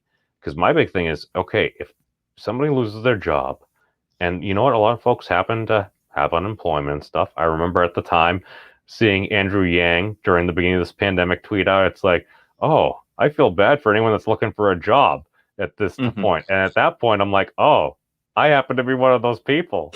I feel you, Andrew. I feel you. But at the same time, it's like, oh, I happen to take a job. Isn't necessarily the greatest paying job. No. But you know what? I took a job literally lifting things up and putting them down all day for like a grocery store. Why? Well, you know what? If all of a sudden we stop working, everybody's screwed because people are going to starve. So it's like, all right, that's job security there. And that's decent. It's also a shorter commute than my last one. I don't like having to drive like almost an hour for work. 15 minutes is much better. I agree. But I agree with you, Thomas, and I think I agree with the general vibe that I've gotten from very much everyone on this panel. It's like everybody wants to be able to voice their opinion once in a while on certain things. And you know what? It's very easy just in many ways that if you see a movie, it's like, that was a great movie, or that movie was terrible. And we've seen all the drama that's happened to, depending on your perspective of a movie. As soon as you incorporate politics, what were the two things that they told us never talk about, at least when I was growing up? Religion and politics. Well, the internet kind of ruined that because we've been talking about religion and politics for a whole long while now. But the thing is, it's like, why does it need to necessarily be so hateful? Why? Because negative ads work? I think that's a whole crock of BS there. I think we could actually do better. And that's why I personally prefer the concept of the noble troll. What the heck is a noble troll? It's like, well, I love trolling people, but I try to do it in a little bit more of an upbeat, good-natured way and everything. So I can disagree with you. And if somebody, at least my personality, if somebody says a whole bunch of mean things, it's like, why are they saying those mean things? And I'll just ask them a bunch of questions and everything. Because the thing is, usually what happens is, I think a lot of folks like looking for a fight. And that is one of my big issues with the current president, is that I feel like he turns everything into a fight, and I think he likes it. And again, this is my opinion here. Maybe I'm wrong, but my opinion is, if all of a sudden you have somebody at the top doing that, a lot of other folks are going to see that and be like, oh, well, if leadership comes from the top down, salute to you, Mr. President. I'm going to go. This is my issue with the current president. But then again, at the same time, I see the candidate running against him, and I'm like, I could have voted for you 4 years ago. I definitely could have. At this point, when I see what's going on and basically some of the questionable things that may or may not have happened during primaries and everything, at that point, I'm like, all right, I'm writing in Tulsi Gabbard. That's my prerogative there. I also factor in that I happen to live in a state that's going to go blue anyway, so I have the ability to do that and feel perfectly fine about that. But at the same time, it's like, no, why you gotta hate on somebody for just disagreeing with you? And I think a lot of this comes down to what's popular. People like seeing folks on the other side fall flat on their face. People, it's a term I believe the Germans coined. I believe it's called Schadenfreude. Basically, people take pleasure in the suffering of those that they don't like. And it gets a lot of clicks. It gets a lot of views. It's very popular. But at the same time, I view it as rage candy. In that, if you put out enough rage candy, it's kind of like in Pac-Man when you get like the super thing, and all of a sudden you can just start eating the ghosts rather than getting chased by the ghosts. It's, I don't know. I'm just a psychopath on the internet. Don't listen to me. What say you all? So I kind of want to build off of what pretty much everybody said. I kind of want to start off by saying I'm going to be brutally honest with people, whether they like it or not. Like, I'm going to tell them like what I think, and like Thomas Gilkman said. My apologies. He said, because he gave the example that he voted blue, but at the end of the day, he still respects people that vote for red. And I'm basically the same way. Like, do I prefer a certain side? Sure. But at the end of the day, I can understand why people vote to the other side because, again, they have their reasons, like whether they're part of their like personal beliefs or if it's something that was instilled within them. But at the end of the day, I think that it's just we can't get better as a society until we kind of go on a common ground. And that's why I have my issues with Twitter. And I call Twitter basically a toxic burial ground because because you got a bunch of people who like, and I'm not saying it's everybody, but I'm saying there's some people on Twitter who act like children because of this election. Like they're giving like stupid replies. They're saying, well, I'm going to block this person because he said this. Like, okay, if they were attacking them, I would understand. But if they were giving a well-respected opinion and then to turn around and block somebody, that's not necessarily someone I could get behind. I basically go, they talk a big game, but at the end of the day, can I really like believe that person? And Deshaun, looks like you want to say something. Great everything y'all saying, I've not been talking them up because on a discourse over they bring it up party, they always making me mad already. So, but on this, I agree 100 things I agree 100 things y'all say. And this is the thing, because from what I've been able to take away, it's like everyone on the panel here, they want to be able to express their views, but it seems like when we express our views, very often there is a lot of hate coming people's ways and everything. But at the same time, and again, maybe this is a bit of a separate thing, not all responses that don't agree with us, they're not necessarily malicious. I tend to think with politics, they're more likely to be malicious because it's a very emotional thing. It's kind of like taking like your favorite team and now you're incorporating things that like actually affect your lives on a regular basis. And this is why it is important that people should be able to speak their minds, in my opinion. Mm-hmm. But this is one of the big things, and this is why I want to help make politics great again, because I've spoke with folks all over the spectrum. It's like I've literally spoken with Black nationalists. I've literally spoken with white nationalists.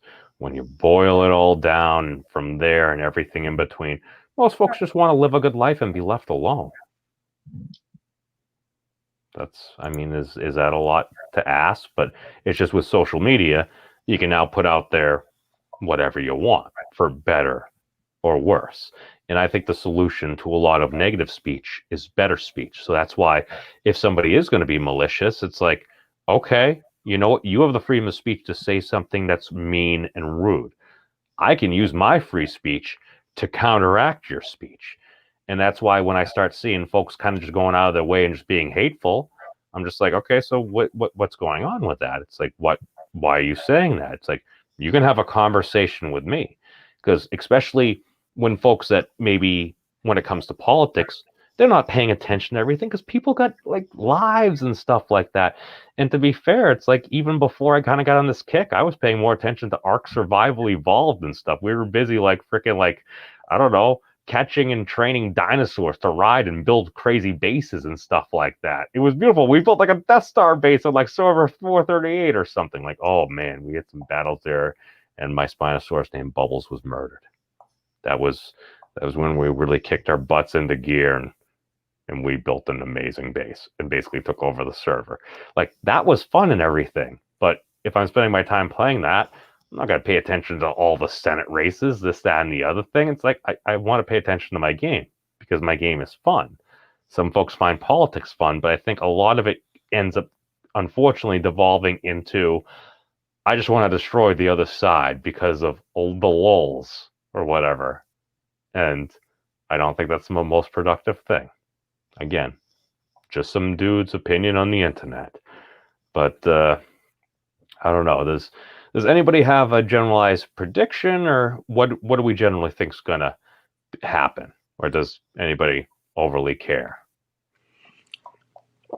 Yeah, so I think, and I haven't been keeping an eye on the polls lately, but I do think, because I remember 4 years ago, everyone thought Hillary was going to win the election because they did, and she almost had it, and then Trump came from behind. Now, whether or not he did it legal, now whether or not it was fair, that's a debate for another time. But he came from behind and he won the presidency. I was listening to your stream a little bit earlier before I decided to hop on. And I think that Biden might have it. But as we all know in politics, just like in life, things can come and surprise you. And it would not surprise me if Trump wins, comes from behind, wins it. But I do think Biden has it. I think people are tired of his, because you did an interview maybe like a few months back. You were at like a rally or something, and you had interviewed a guy who served in the army or something, and he was voting for Trump, but the one thing that he didn't like about Trump, amongst other things, was his rhetoric. I think people are sick and tired of his rhetoric. I know I personally am. I think if he had better control over his Twitter, then things would be much more in his favor. If some of the stuff that he didn't say would be, if some of the stuff that he didn't say, if he didn't say some of the stuff that he says, then maybe it would have been a dead landslide. But I think because he's uncontrollable, he doesn't know what he wants. Because I remember, he said he was a Democrat. He called Republicans stupid a long time ago. But as the map shows, we are still waiting on Texas, because I think Texas is one of the biggest, one of the big states. So I think I think Biden's gonna win, but it wouldn't surprise me if Trump pulls off an upset. Right. And the big thing that we took away, and I know my friend Chris from North Carolina, what he was saying, he was actually a poll watcher there. He seemed to be engaged. He had basically, believe, done some solicitation on behalf of the Trump campaign. And that what he said, as well as Kyle Kalinske, who was on Joe Rogan earlier, they had almost a 4-hour stream earlier. And they basically stopped about, I don't know, an hour and a half ago. At that point, they'd gone on for almost 4 hours.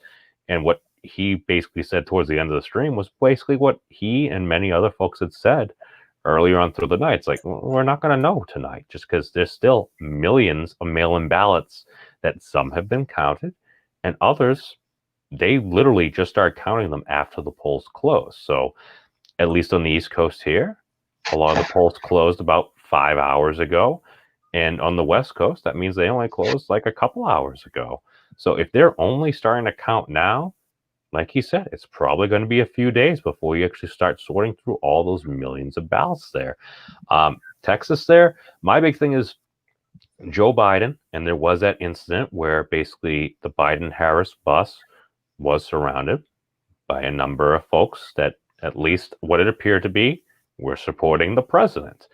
And it looked to be a very dangerous thing, because you get a bunch of smaller vehicles basically on all multiple sides of an actual larger bus. It's like, that just doesn't seem safe at all right there. It's like, but my big thing is, even aside from that instance there that may have affected some people's votes, the sheer fact that Joe Biden was down in Texas. Texas is traditionally more of a red state. It tends to go Republican and has in many of the previous elections.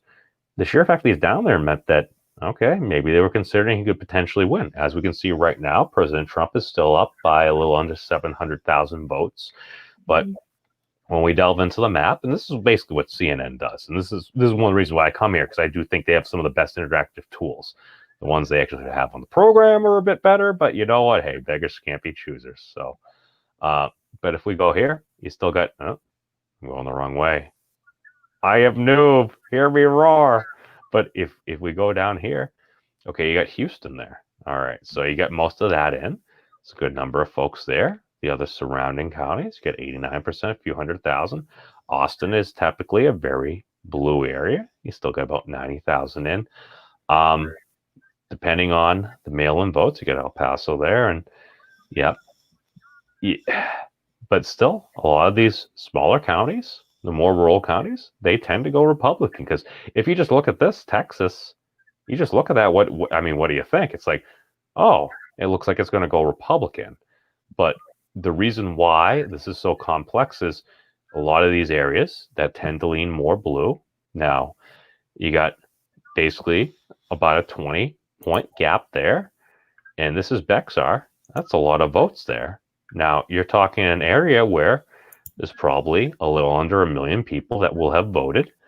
And it's going that way. But this is why it is very confusing. Because a lot of these cities, they tend to almost no matter where you go, typically. So even we'll go over to Florida. Oh, it was called for Donald Trump. All right. I mean, President Trump carried that last time. I mean, you see these areas, you're talking about hundreds of thousands of votes. 7,000 is 73,000. Oh, Polk County seems to be traditionally more of a heavy Republican district, I believe. Oh, that's Manatee. See, there's a lot of places. I believe this is where the president actually has his residence as well. But larger cities, so even Broward County over there, Miami-Dade County, looks like Vice President Biden. So these larger cities very often tend to be more democratic, and the smaller ones tend to be more Republican. And this is one of my big things here is, why is that necessarily the case? Is it just because of people's incentives? Is it just because a lot of folks happen to live in the same area? They think the same way? And this is my big thing. It's like, if we can actually better understand each other, it's like, I think Bernie Sanders kind of understood this as far as the Second Amendment goes, as far as like firearms and everything. The city mouse is different than the country mouse. And if those mice can learn to live together, there ain't nothing we can't do. I'm sorry, I went on a tire right there. I hogged the conversation. Here, let me do something. Let me enact a vice. You guys talk. As far as like where I predict it's gonna go, well, I can basically predict what's gonna happen after the election. Regardless, whoever wins, it's gonna be chaos. Like, there's gonna be riots because, again, it's just this generation, I suppose, or just maybe just people in general. But as far as who's going to win the election, again, I'm kind of going to have to piggyback off what Gilkman said. It's basically the fact of the matter is we don't really know because, again, like in 2016, we all thought Hillary was going to take it before Trump came back and won. So as of right now, it looks as if Biden is currently in the lead, and it's possible he could win. Well, excuse me, vice president. But as far as the president in chief, I think that I know I kind of forgot about my rule, but the president in chief, it's possible that the president in chief can do it again. So I guess we'll just have to wait and see. And this is the thing, because I noticed, because I was over at my mom's house and I was watching it with my brother last time, and we were watching the same thing, and it's like I didn't count Donald Trump out at the time. I'm like, probably like a 35% chance. I tended to think that Secretary Clinton would take the victory, but right around 9:30 or so, I still remember that was the time where Pennsylvania. I remember Hillary Clinton. She had a 200,000 vote lead. I went down to 100,000. I went down to 50,000, and then it was tied. And then Donald Trump started to win Pennsylvania. And I think he ended up winning it by like, I don't know, 20, 40, 50,000 votes there. And right around that time, I called up to my brother. He had just used the restroom. He's like, wait, what?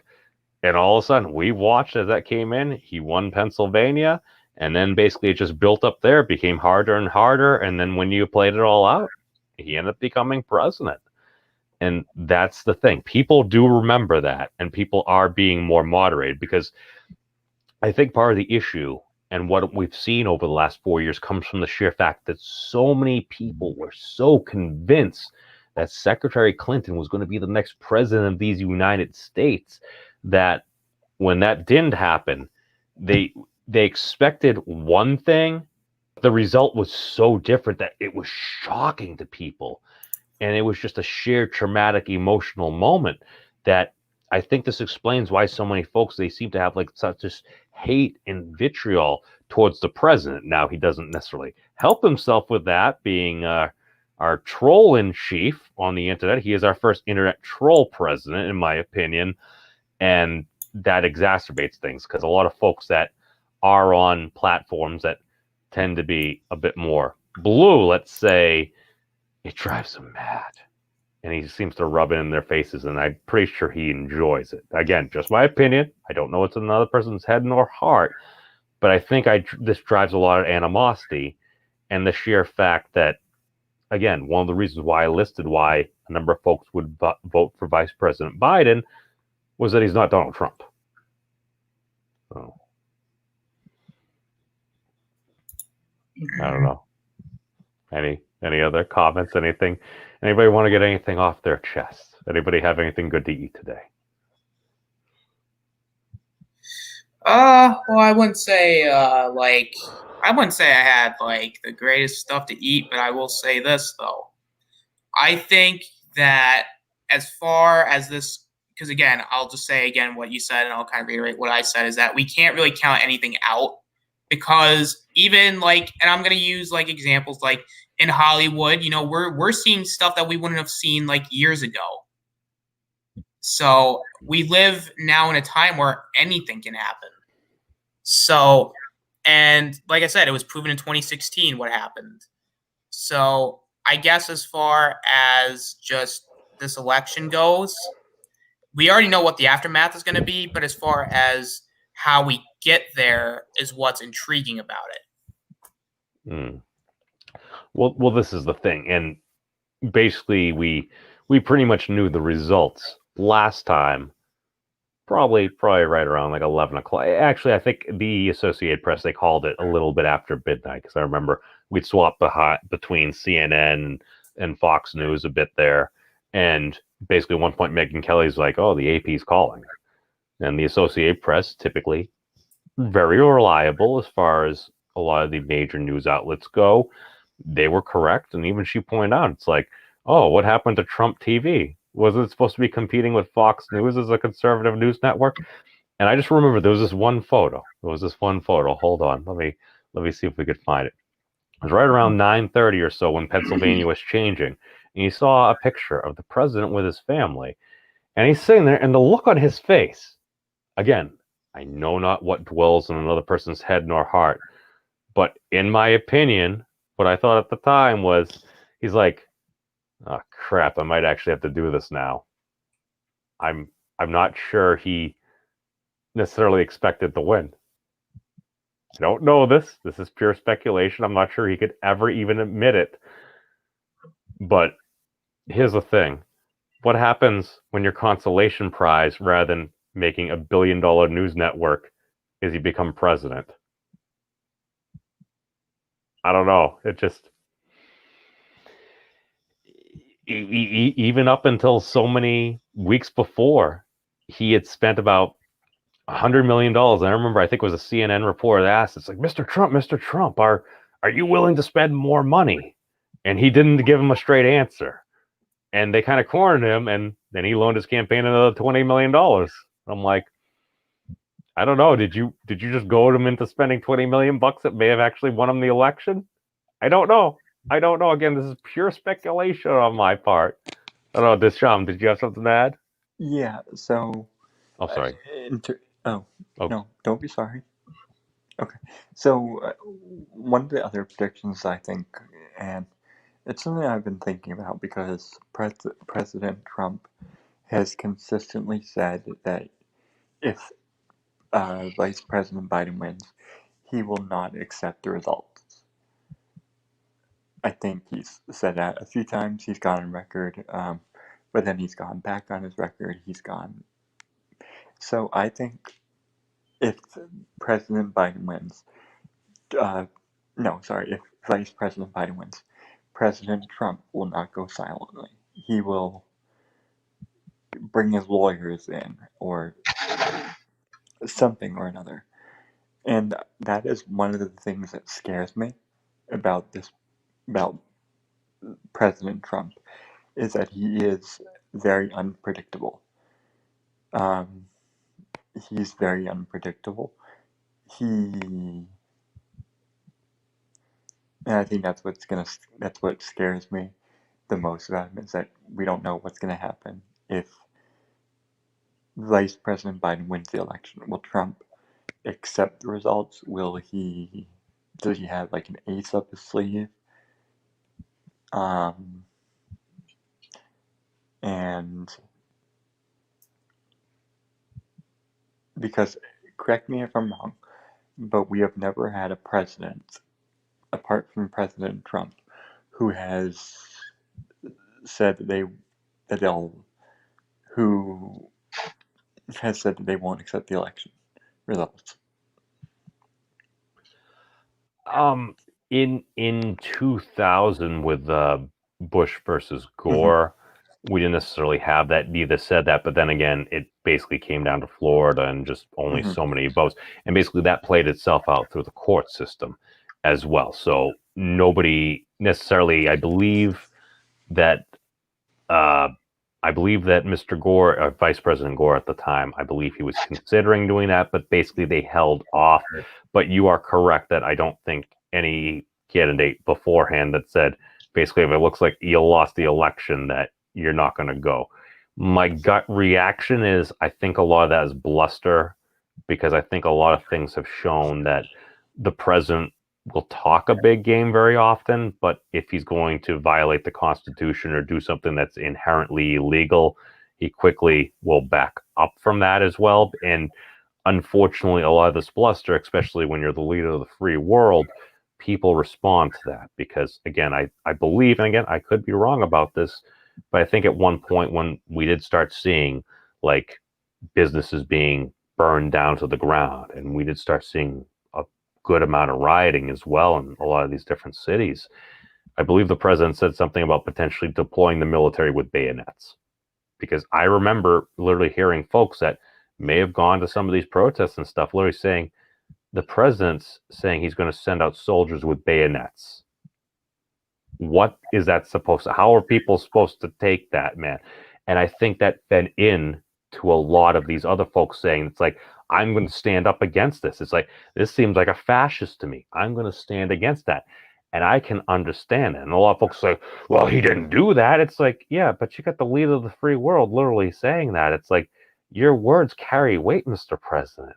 And the thing that gets me is I think he missed out on a unique opportunity to do so many great things that I think he could have potentially done, but just nitpicking and fighting and everything like that. It's like a lot of folks on the right, I think they happen to like that because, again, I've had conversations with some very strong conservatives over the past number of years being on YouTube here.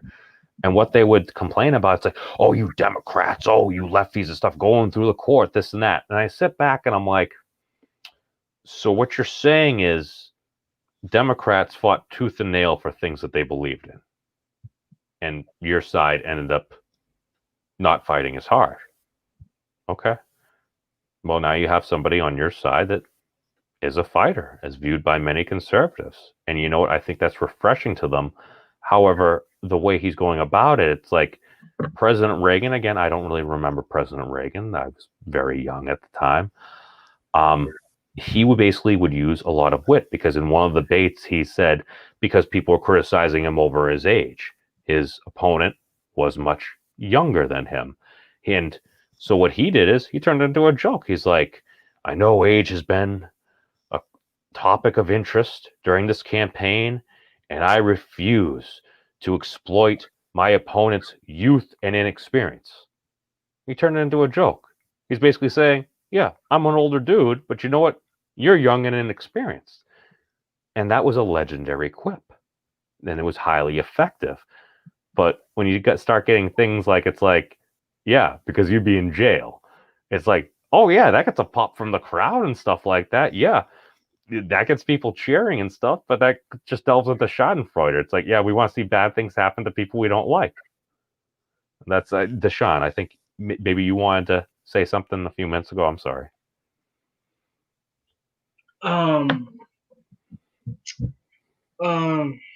Yeah, I agree 100 things you say. People, waiting for voting, this technically I'm gonna get this on my chest, but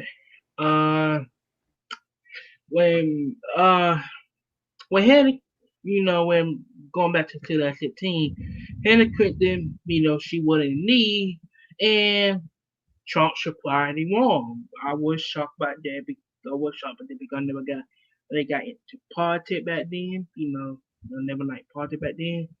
And stuff. And I will say this: Trump was not that bad a president, but he didn't was that good either. And stuff. And that's why I think that even when I technically don't care, because whoever win, they just win. And not it go to be the same if the film. So whoever you vote, if Biden win, it gonna be white, and Trump win, gonna be white too. So it should be honest. I feel you, man. And this is the thing, because I'll hear folks bring up a lot of things about the president, and while I very often disagree and think he's wrong on a number of things, you got to give credit where credit was due. And it's like, he did help pass a crime reform bill and stuff. And during even one of the more previous State of the Unions and stuff, he did highlight that point that folks within the Black community had the lowest levels of unemployment basically in the history of our nation. And I remember, I believe there was one gentleman from the Congressional Black Caucus that happened to stand up, and he was clapping. And at one point, he kind of like looks around, and other people are sitting down. It's like, well, you don't support that? Like that seems like a good thing to me. But just this is why I say hatred can blind us to things, and it's just, it bothers me. It really bothers me, because we have so much potential. Just think about all the money that was spent on the election, all this money that we spend on all these negatives ads and all these campaigns and all these people going up, all these pundits saying, oh, we're paying you all this money to say terrible things. It's like, dude, the amount of effort that we spent on this election, dude, if we spent that on like space travel and stuff, dude, you tell me we wouldn't already have a Mars base? Tell me we wouldn't already have a Mars base. I don't know, man. I don't know. I think we could be doing so many interesting things, and we're so close to getting to all these breakthroughs and stuff like that. And it's like, really, we're going to tear the nation apart over this when we could be doing such great things like actually exploring the universe. I don't know. We're human beings. If we're created in the image of God and everything, isn't it in our nature to, I don't know, go out and explore the heavens? Isn't that the next level? I like video games. But we're coming up on 2 hours. How about this? We'll go around the panel. We'll get our final thoughts there. Deshaun, was there anything else you kind of wanted to get off your chest right now? Just talk about just anything, just your final thoughts before we wrap up the stream. No, that's it. Cool. And Austinator, I know you've been quiet for a few minutes there. What are your final thoughts just going on throughout this evening? Because it seems like we're not necessarily going to know what's going to happen for a few days and everything. Just give us your final thoughts on this evening. All right. So my final thoughts is, I think at this point, people out there, whoever's watching this in the future, just understand this. We all have an opinion. And also, we have the freedom of speech, aka the First Amendment. And that's why I love being a American citizen, is the fact that we get the freedom of speech and we have the right to vote. And I think that we should have the right to respect each other's opinions. But lately, it's become very hard to do that. And I think it needs to change. And regardless of who you side with, whether you side with the current president or the vice president, I think either way, we should at least respect each other's opinions, because like Meme said, politics isn't really fun to talk about anymore because of people on the interwebs. And just keep that in mind, guys. No, thank you for those words. And it really does seem the case. As well as we can wrap up with Thomas, the Gilk Man. Your final thoughts on everything that's been going on this evening and just anything in general. Yeah, so my final thoughts are, I am going to piggyback off of what Austin said. The Austinator, my apologies, is that we all have different opinions, but let's respect those opinions just like we should respect each other. Also, I'm very proud of everyone who went out to vote, because lots of countries,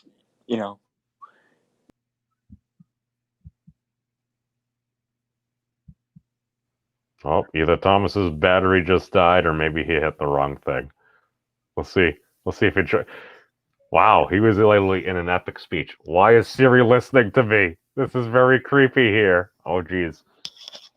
Oh, it's dictating. It's recording everything. It stopped.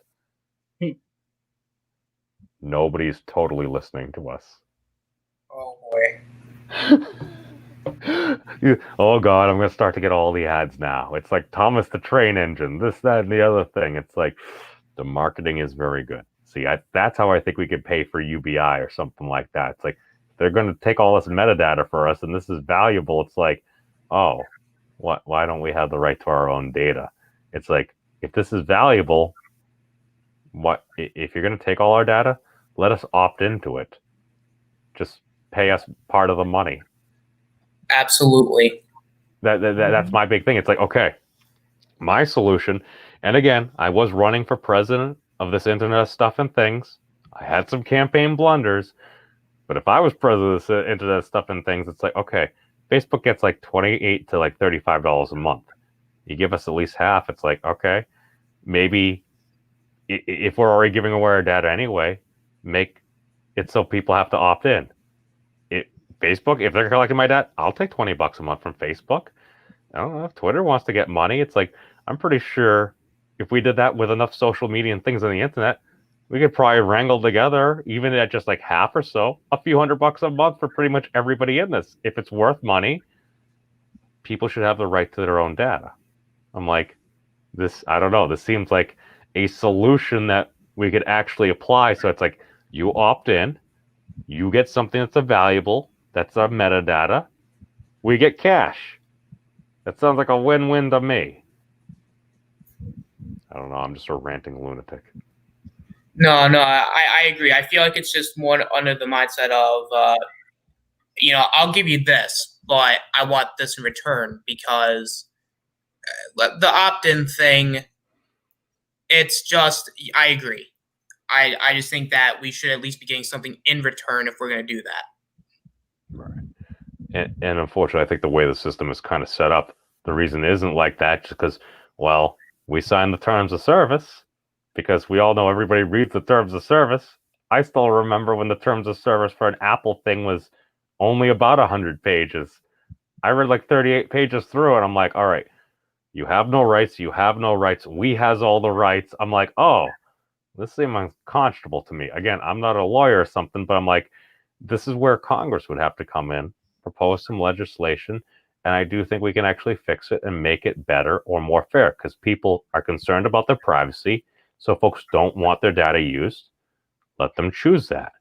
But if you gave an incentive, like, you know what, we want your data, it's valuable, we will pay you for it. I'm pretty sure a lot of folks are like, wait a second, free money? I totally take that. No, it's all right, Thomas. That's what I thought. I figured your phone died right now. You were literally giving like an amazingly epic speech, and I'm just trying to piggyback off that a little bit there. But to piggyback off of what Thomas was saying, it's like, I believe we're all more similar than we are different, but we do each have our own unique life experience. And my personal opinion, I think most folks are good people. But just because you're a good person doesn't mean you don't do stupid shit. And you combine that with the fact that folks tend to act in their own self-interest, I think that explains a lot. And I think, like we're all kind of saying, it's like we do care about our opinions and we do care about other people's opinions. And once you actually hear another person's story, you might not always agree with them, but you kind of get the gist of where they're coming from. So with that, gentlemen, all our viewers in the chat and anybody who may watch in the future, that's all I got for now. I'd like to thank Deshaun, the Austinator, as well as our good friend, the Gilk Man, for joining us. So thank you all for watching. Peace out, everybody. Long live the elbow bump, and next couple of days should be interesting. So take care, everybody, and be safe.